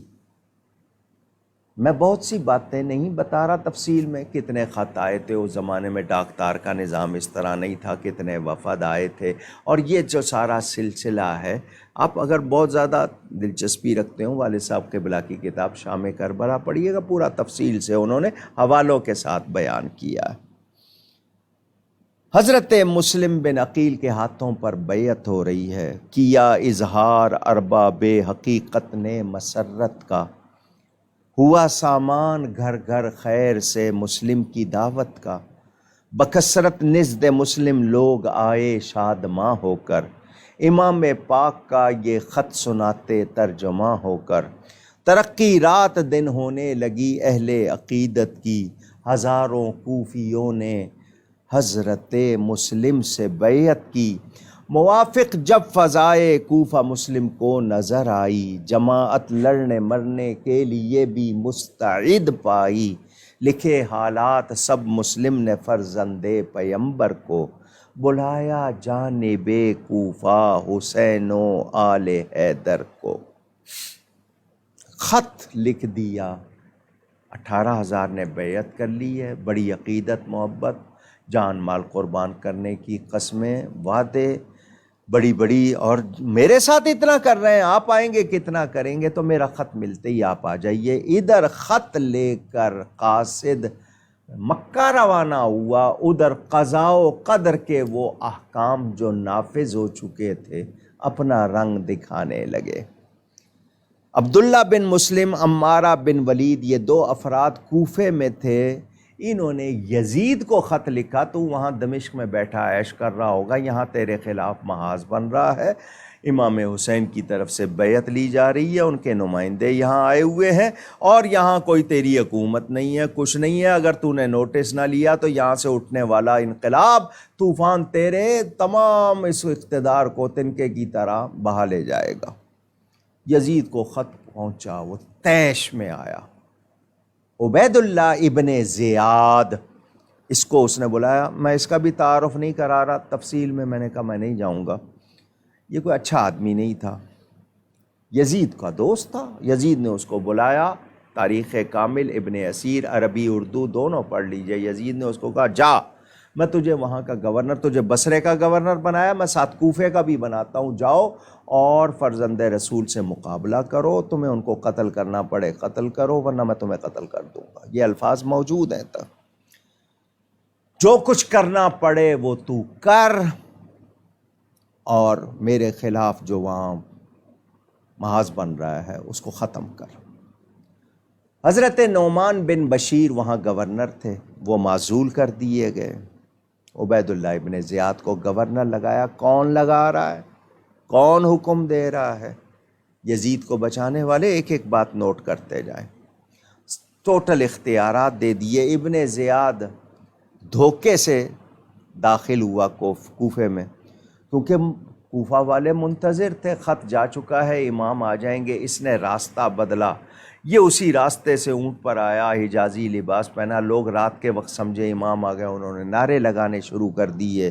اس نے دیکھ لیا کہ واقعی خبریں صحیح ہیں، یہ رکا نہیں، سیدھا گورنر ہاؤس گیا۔ لوگ بڑے حیران کہ جی جہاں مسلم ٹھہرے وہاں جانا چاہیے، لیکن یہ جا رہے ہیں وہاں، ہو سکتا ہے فوراً قبضہ کرنا ہو۔ اندر سے نعمان بن بشیر نے کہا فرزند رسول یہاں نہ آئیے، میں اس وقت آپ کی خدمت نہیں کر پاؤں گا۔ یہ ابن زیاد تھا، اس نے کہا میں ابن زیاد ہوں، مجھے گورنر بنا دیا گیا، دروازہ کھولو۔ وہ دروازہ کھولا، لوگ بڑے اس کا نام سن کے پریشان کہ یہ ابن مرجانہ، یہ بے ایمان کہاں سے آ گیا۔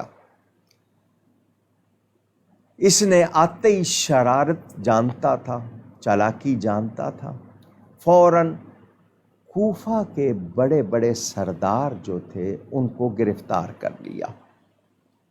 اس کے پاس ٹوٹل 20-30 سپاہی تھے، اس کے علاوہ کچھ نہیں تھا۔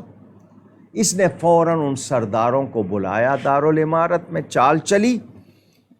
ادھر حضرت مسلم کو خبر ہو گئی کہ ابن زیاد آ گیا ہے۔ وہ جو سلسلہ وہاں پر ماحول بدلنے لگا۔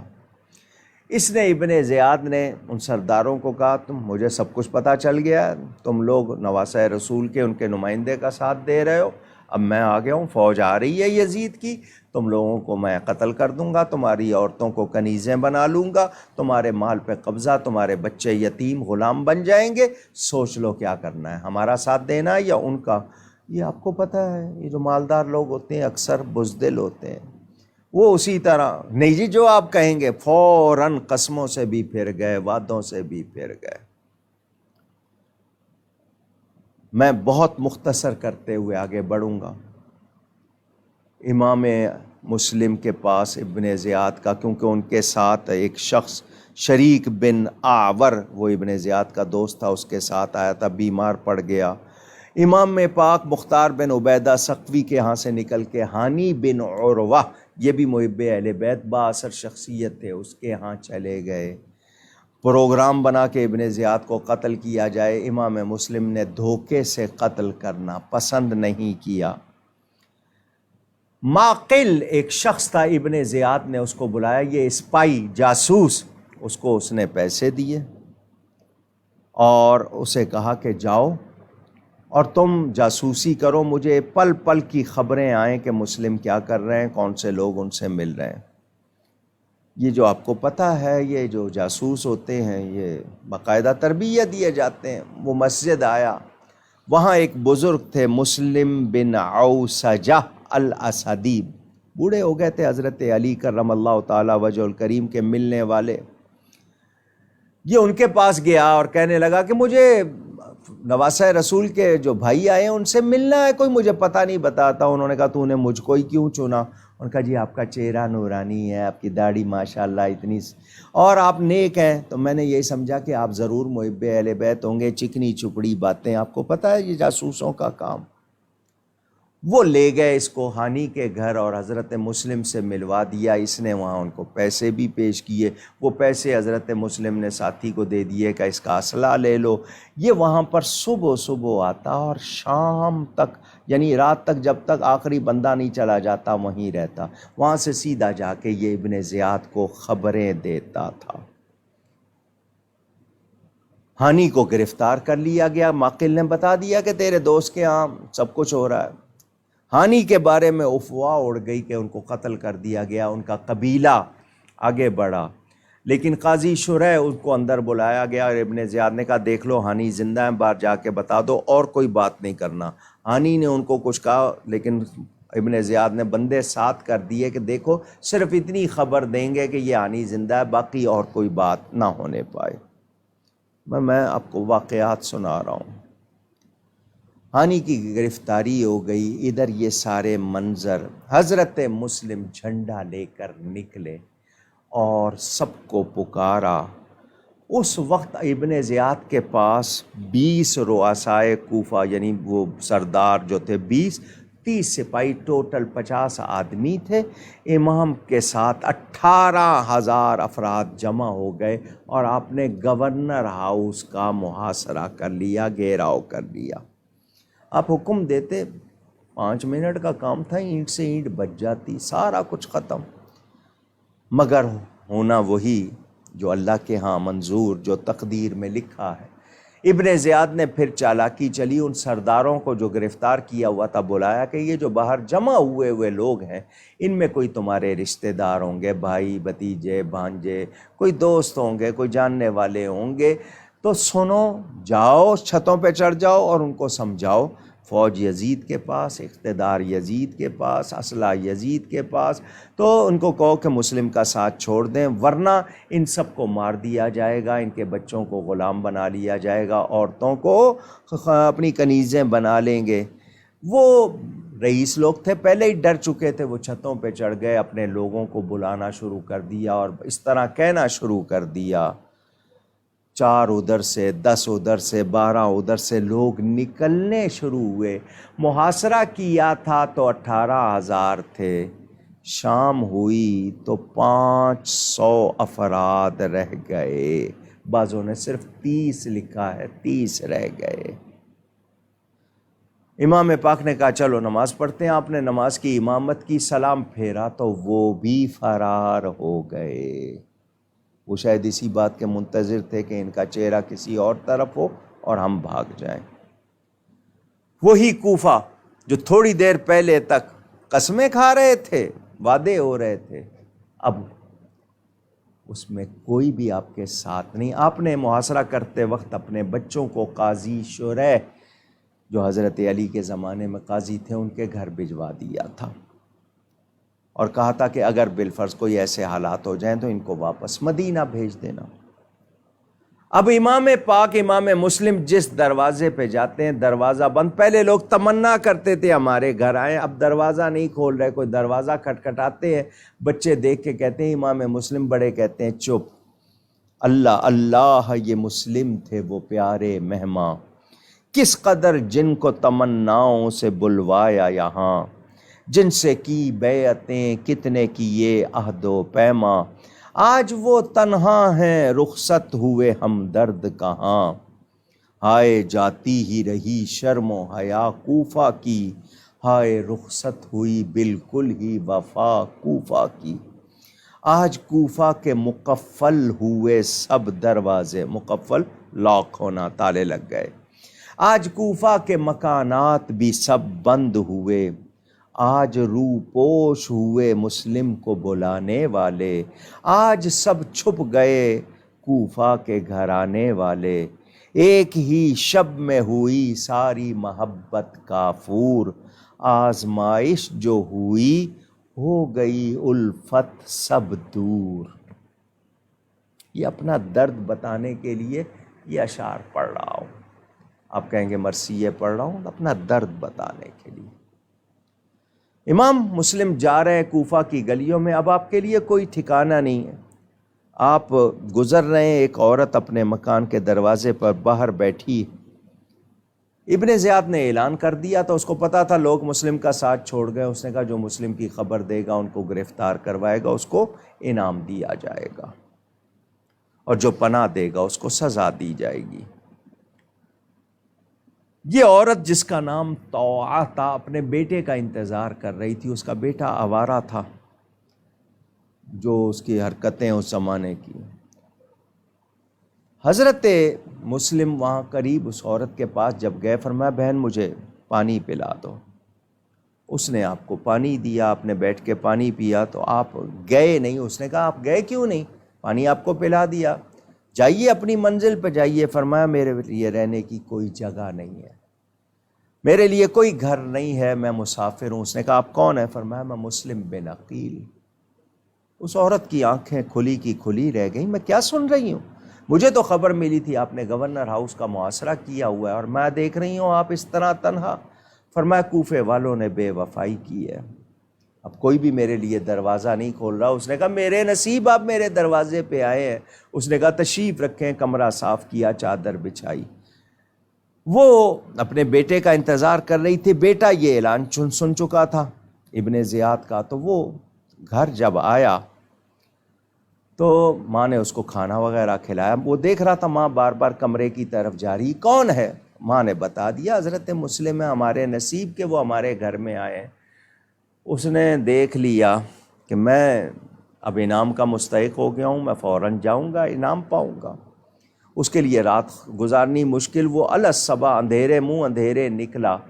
اس کا دوست تھا محمد ابن اشعث کا بیٹا عبد الرحمن۔ یہ جو اشعث خاندان ہے، روایتیں یہی بتاتی ہیں کہ یہ دشمن رسول خاندان ہے، بہت زیادہ دشمنی کرنے والا۔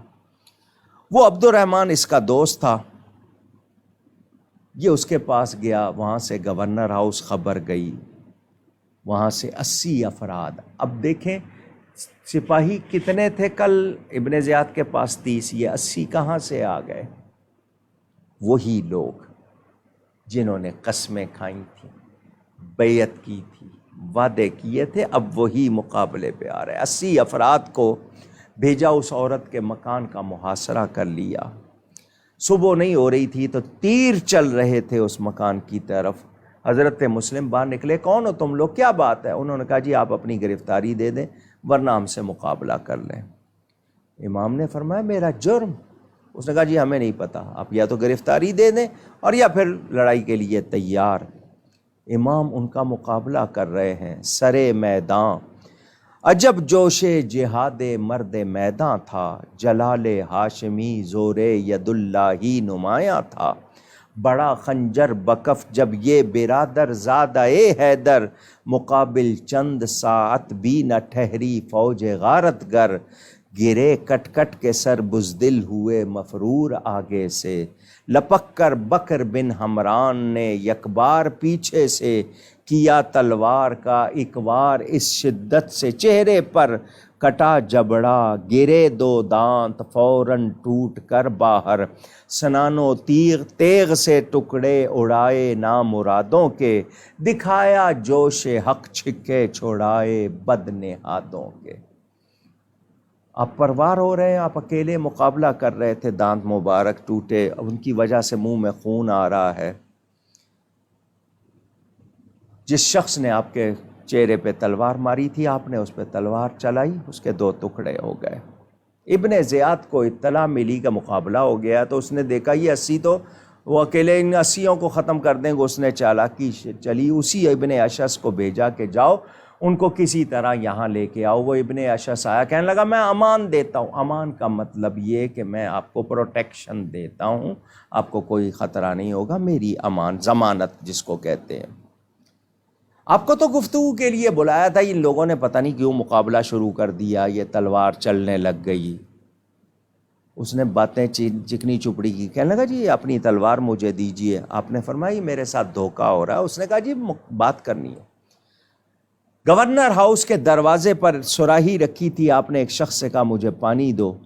مسلم بن عمر ابن عمر الباہلی اس شخص کا نام، اس نے امام کی گستاخی کی۔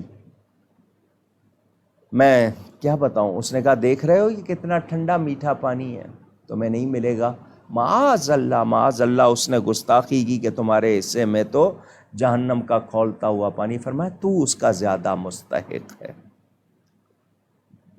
ایک شخص عمارہ بن عقبہ یا عقبہ کو ترس آیا، اس نے پانی دیا، آپ نے وہ پانی منہ کے قریب کیا، چونکہ خون نکل رہا تھا پانی میں خون آ گیا، اس شخص نے واپس لے کے دوبارہ پانی ڈال کے دیا، پھر قریب کیا، پھر خون آ گیا، اس نے تیسری مرتبہ دیا تو وہ دانت جو اٹکے ہوئے تھے اسی میں آ گئے۔ فرمایا لگتا ہے اب ہماری قسمت میں دنیا کا پانی نہیں ہے، اب انشاءاللہ جنت ہی کا پانی پئیں گے۔ ابن زیاد کے پاس لے جایا گیا۔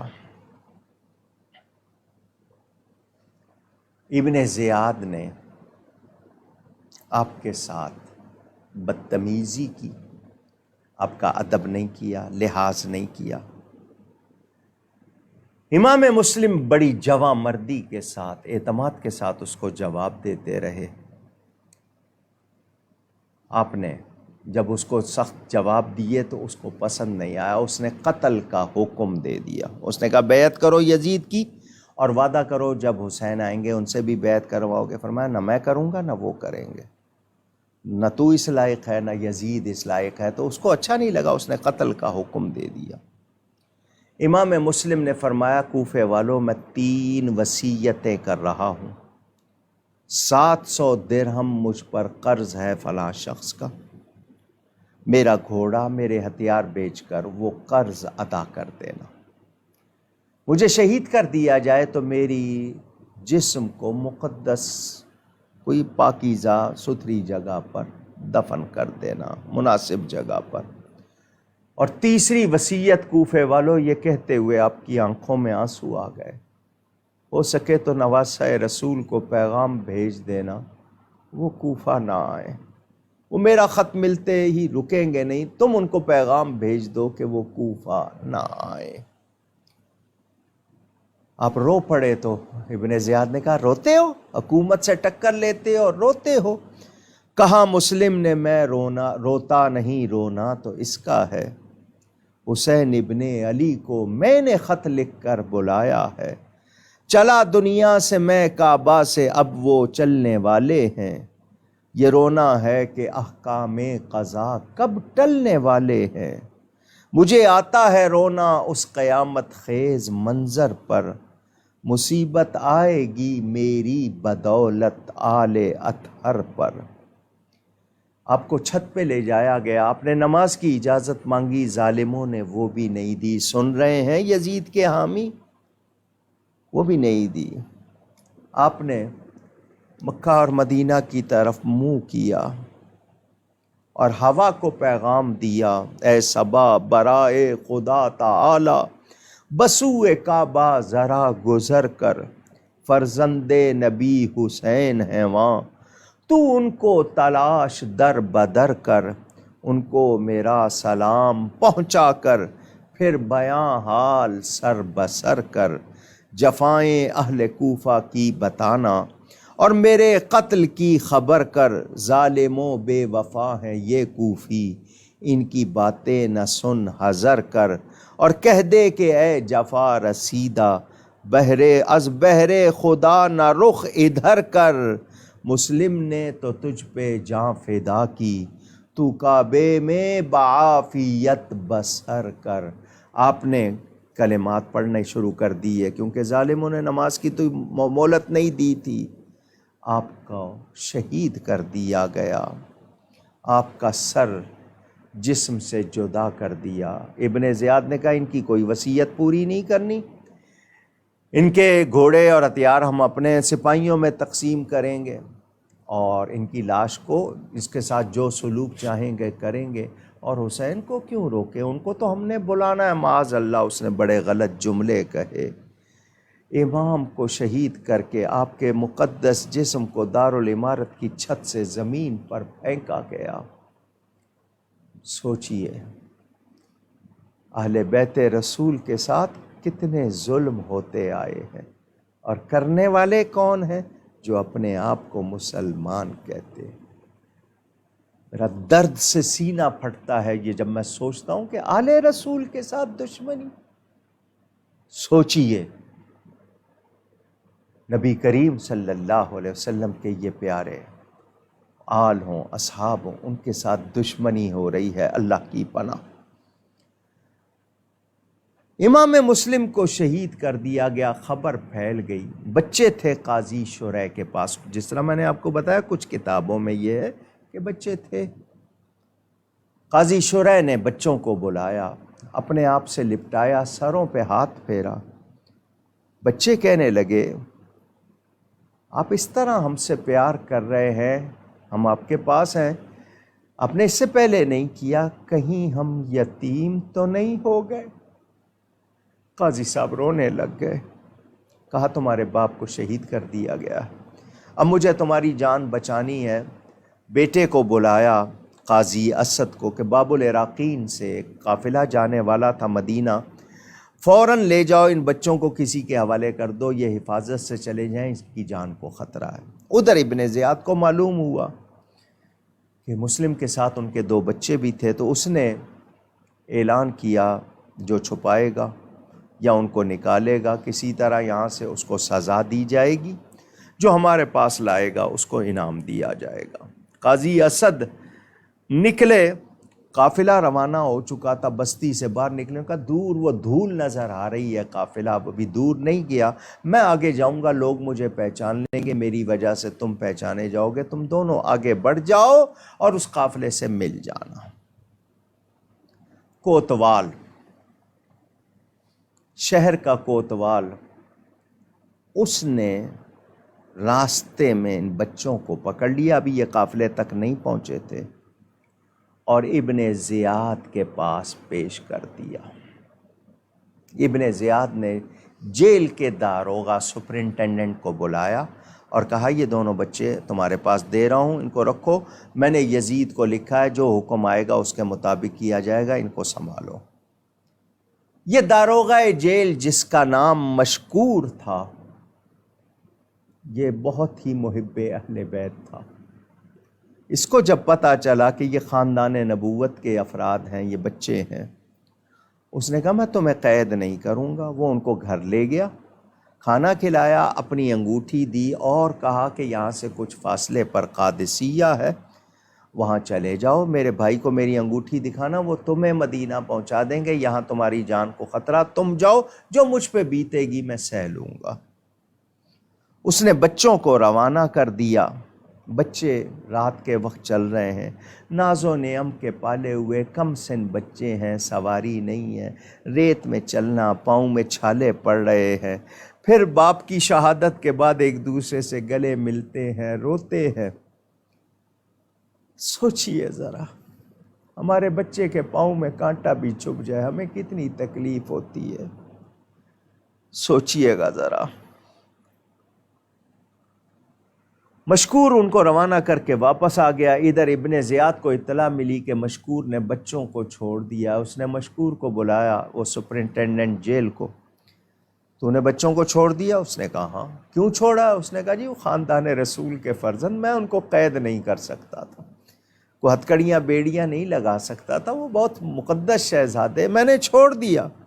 اس نے کہا تو نے کس کے حکم سے چھوڑا؟ اس نے کہا اپنے ایمان کے حکم سے چھوڑا، جو میرے ایمان نے کہا، میرے دل نے کہا۔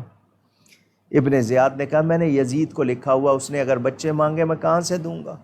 تو مجرم ہے، تو نے حکم عدولی کی ہے، خود سے فیصلہ کیا۔ اس نے کہا اس کی گردن اڑا دو۔ وہ مشکور خاندان رسول پر قربان ہو گیا۔ ادھر یہ بچے چلتے چلتے چلتے پتہ نہیں راستہ بھول گئے، کیا ہوا، ایک بستی کے قریب پہنچے۔ بستی کے باہر کنواں تھا، اس کے پاس ایک درخت، اس کی آڑ میں یہ دونوں بیٹھ گئے۔ شہزادے ہیں، پھول جیسے بچے بیٹھ گئے وہاں پر۔ ایک کنیز تھی، وہ پانی بھرنے آئی، اس نے دیکھا بچے بڑے خوبصورت ہیں، شہزادے لگتے ہیں، کم سن ہیں۔ اس نے پوچھا تم لوگ کون ہو؟ انہوں نے کہا ہم حضرت مسلم کے بیٹے۔ وہ بڑی خوش ہوئی، میری جو مالکن ہے وہ تمہاری بہت عقیدت مند ہے، چلو میں تمہیں اس کے گھر لے چلوں۔ وہ ان کو ساتھ لے گئی۔ وہ جو مالکن تھی اس لونڈی کی، اس نے اس خوشی میں کہ یہ شہزادوں کو میرے پاس لائیے، اپنی لونڈی کو غلامی سے آزاد کر دیا۔ بچوں کو اس نے بڑی خدمت کی۔ بچے جب اس کے گھر آئے، اس کی خوشی کا کوئی ٹھکانہ نہیں تھا۔ شاعر ترجمانی کرتا ہے، گھر میں حارث کے جو وہ یوسف زنداں آئے، موت بولی کے سفر سے میرے مہماں آئے، زن حارث نے یتیموں کے قدم چوم لیے، پیر دیکھے جو پھٹے سو زن مژگاں سے سیے۔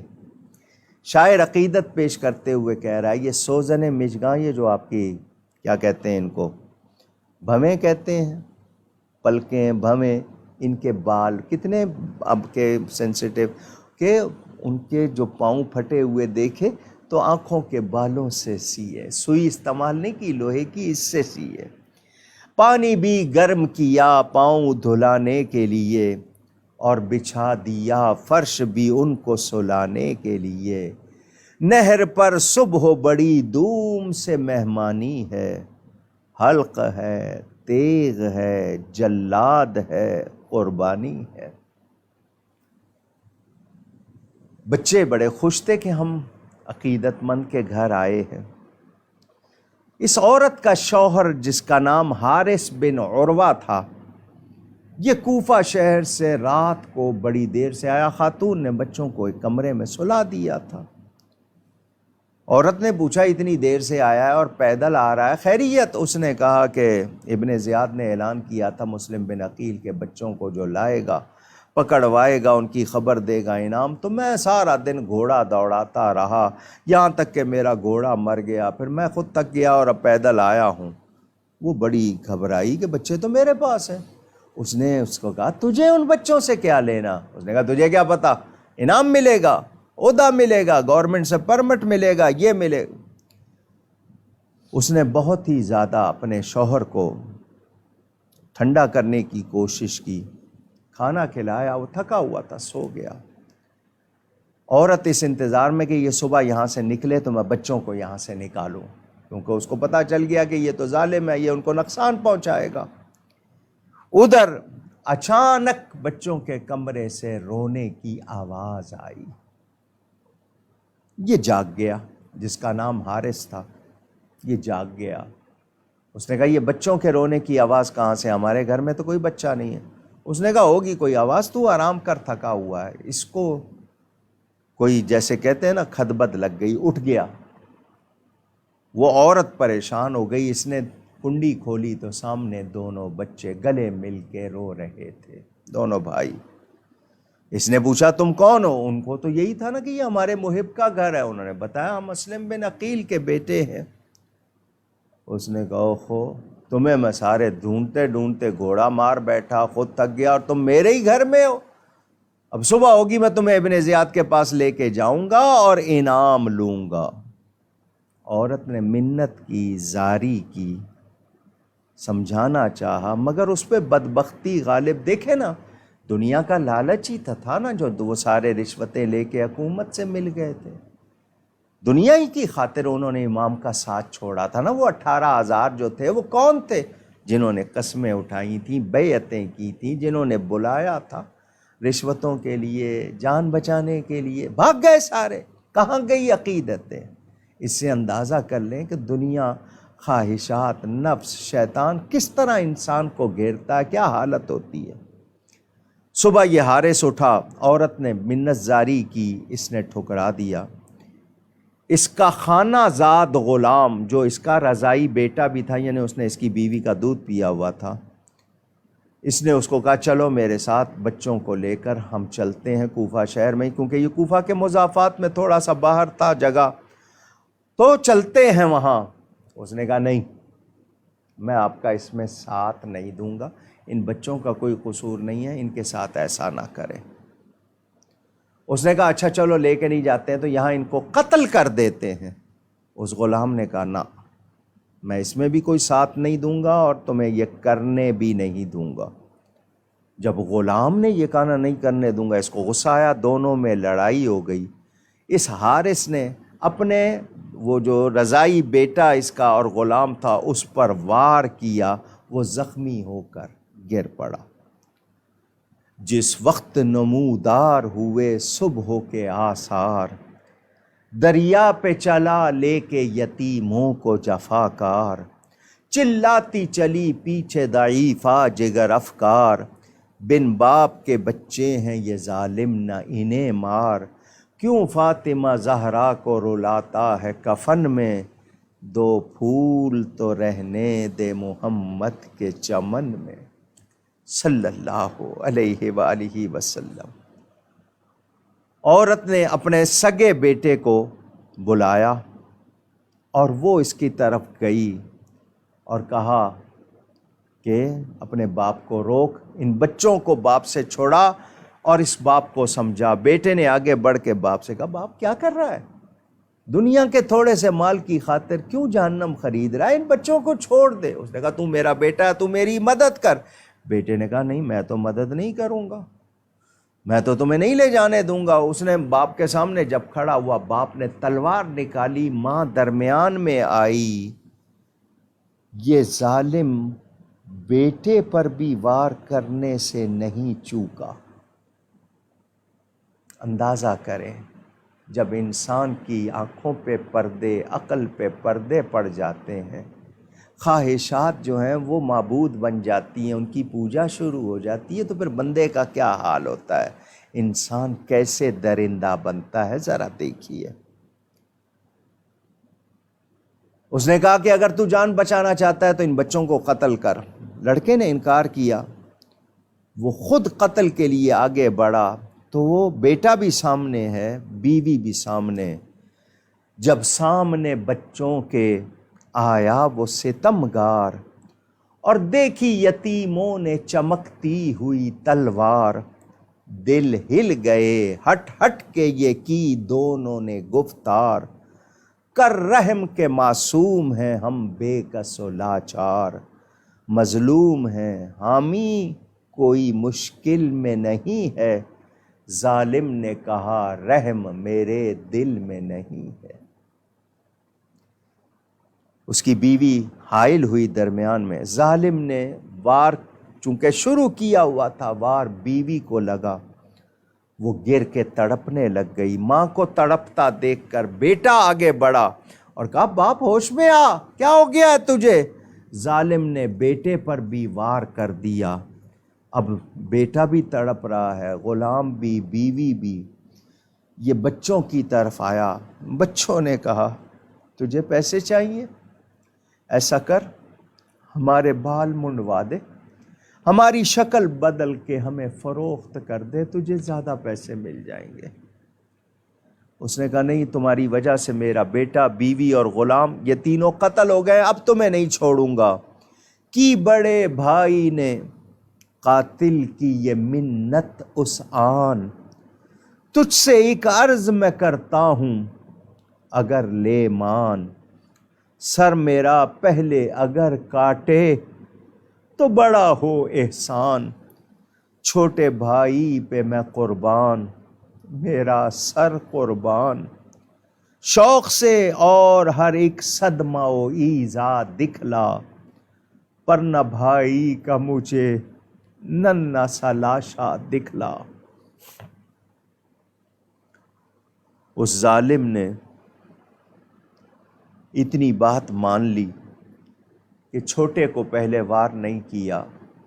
ناگاہ چلی ظلم کی تلوار بڑے پر، بالائے زمیں کٹ کے ستارہ سا گرا سر، دریا میں ستمگار نے پھینکا تنے اطہر، چلا کے یہ چھوٹے نے کہا ہائے برادر، دیکھا جو بڑے بھائی کا سر دست عدو میں، وہ گر کے تڑپنے لگا بھائی کے لہو میں۔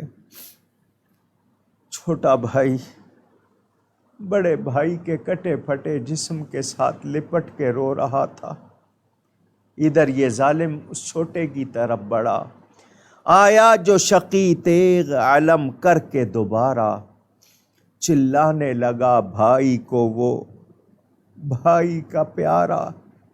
مادر کو پکارا کبھی بابا کو پکارا، جلاد نے تن پر سے سر اس کا بھی اتارا۔